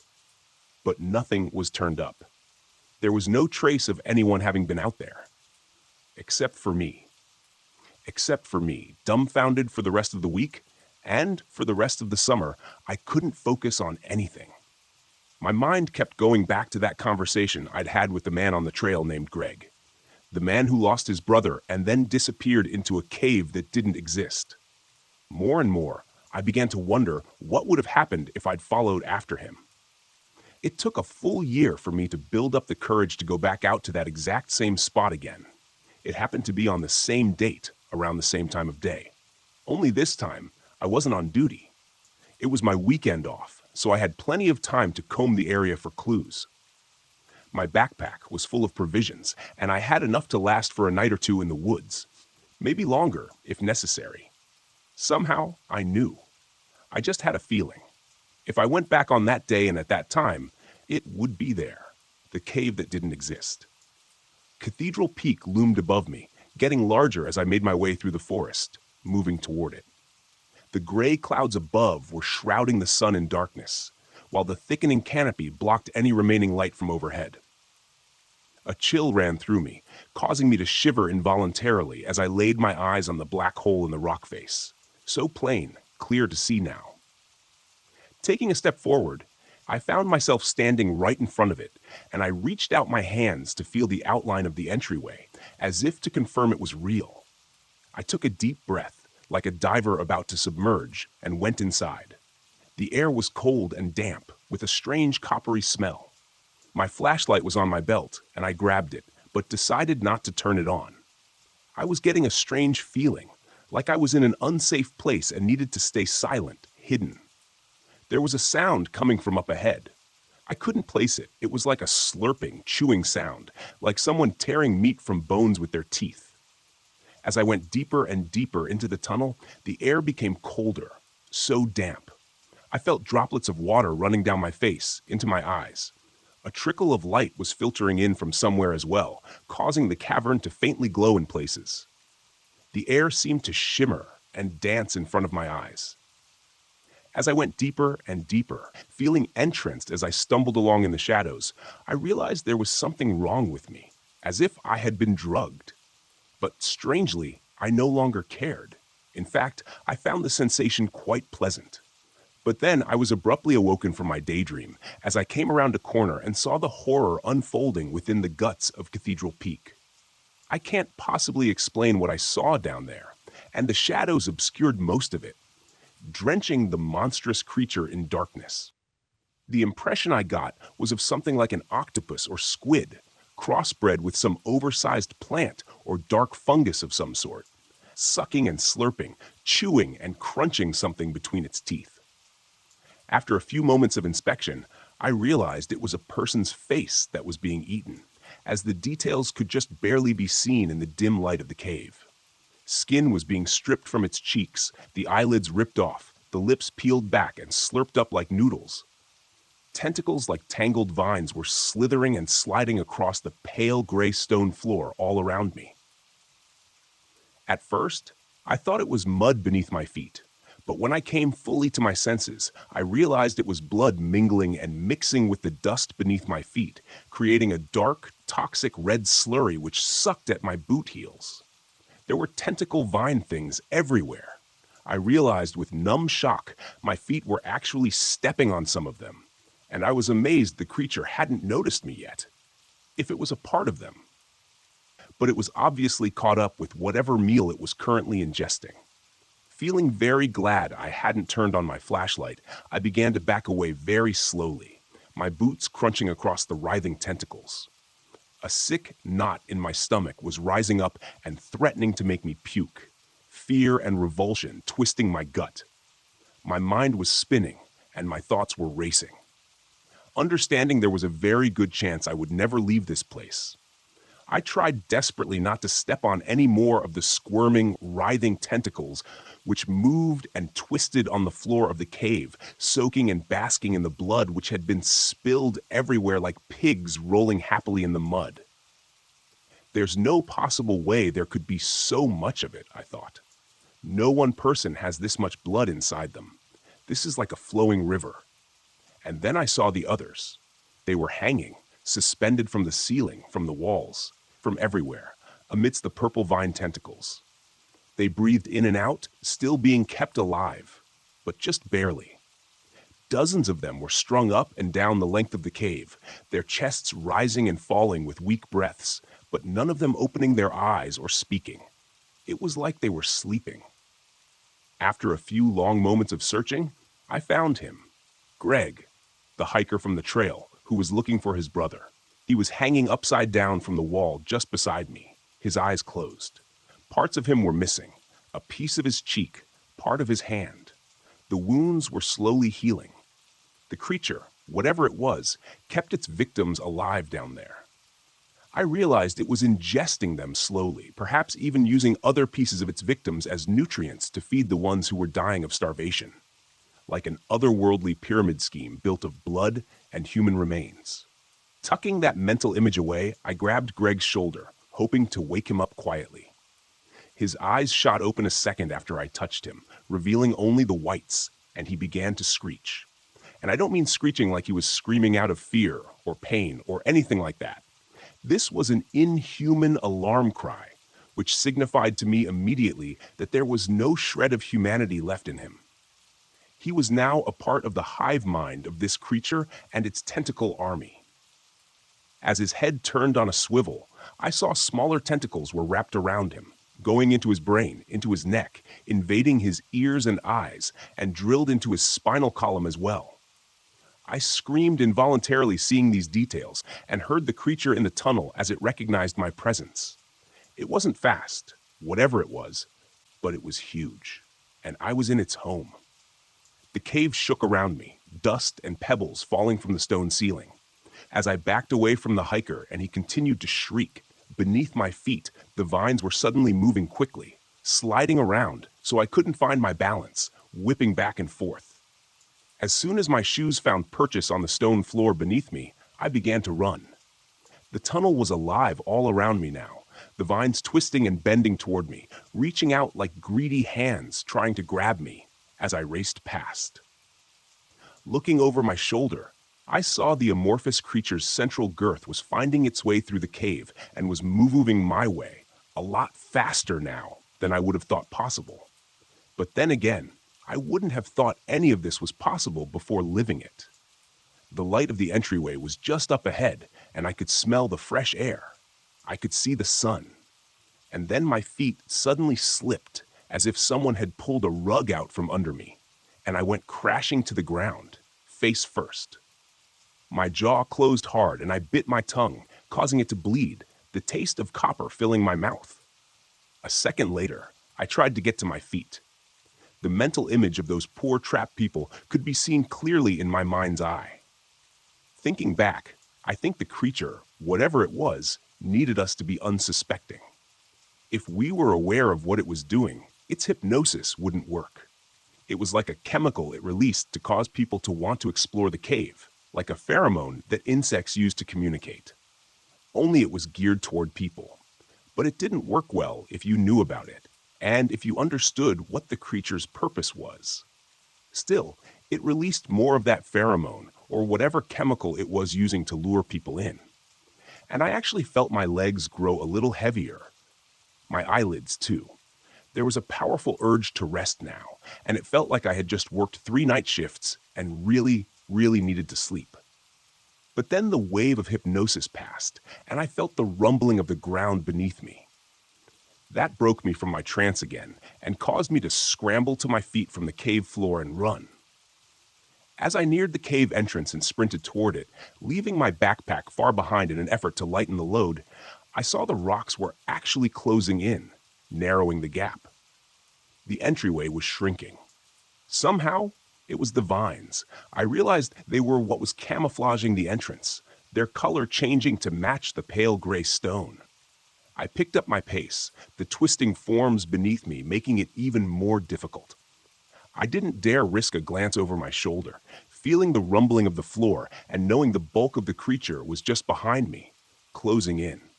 The gap of the exit was narrowing even further, shrinking to the size of a dartboard. I dove headfirst into it, imagining my face slamming into a sheer rock wall as it suddenly turned to stone right in front of me, sealing me into this little dark labyrinth of suffering forever with the rest of those tortured souls. My eyes were squinted tightly shut as I felt the vines pulling and tearing at me as I went through the gap. For an instant, they squeezed in around my midsection, threatening to stop me like Winnie the Pooh after an unfortunate attempt at pilfering honey. But I popped out of the hole, and it sealed behind me in an instant. I heard a loud crash as the creature flew headlong into its own obstruction trap it had created for me, to keep me there. It hindered its own escape, preventing it from chasing after me.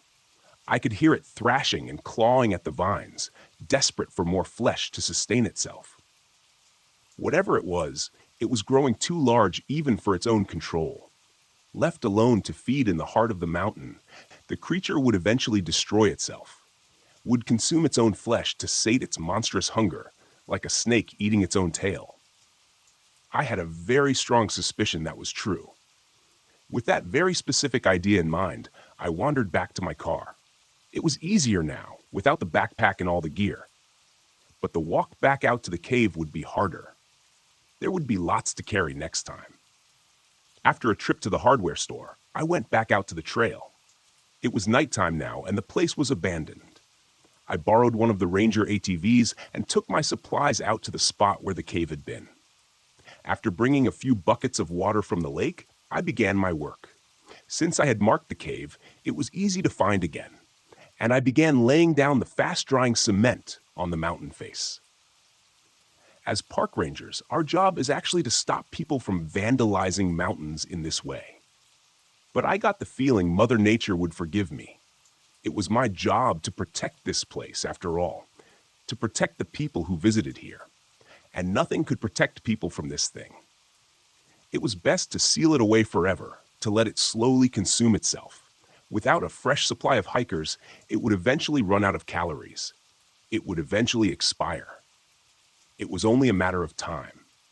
The vine tentacles squirmed beneath the layer of cement, groggily reaching out for me, trying to pull me in. I grabbed the trowel and slopped another thick coating of cement on top of them, and watched as it rapidly began to dry. The tentacles began to smooth out and settle back down again, falling asleep and looking very much like the rock face of the mountain again. That inhuman shriek could be heard from inside again, much louder this time, as if all the hikers the creature had abducted had woken up at the same instant, for just a second, and realized their predicament. "Sorry, Greg," I muttered to myself, alone in the dark forest. "I told you not to go in there."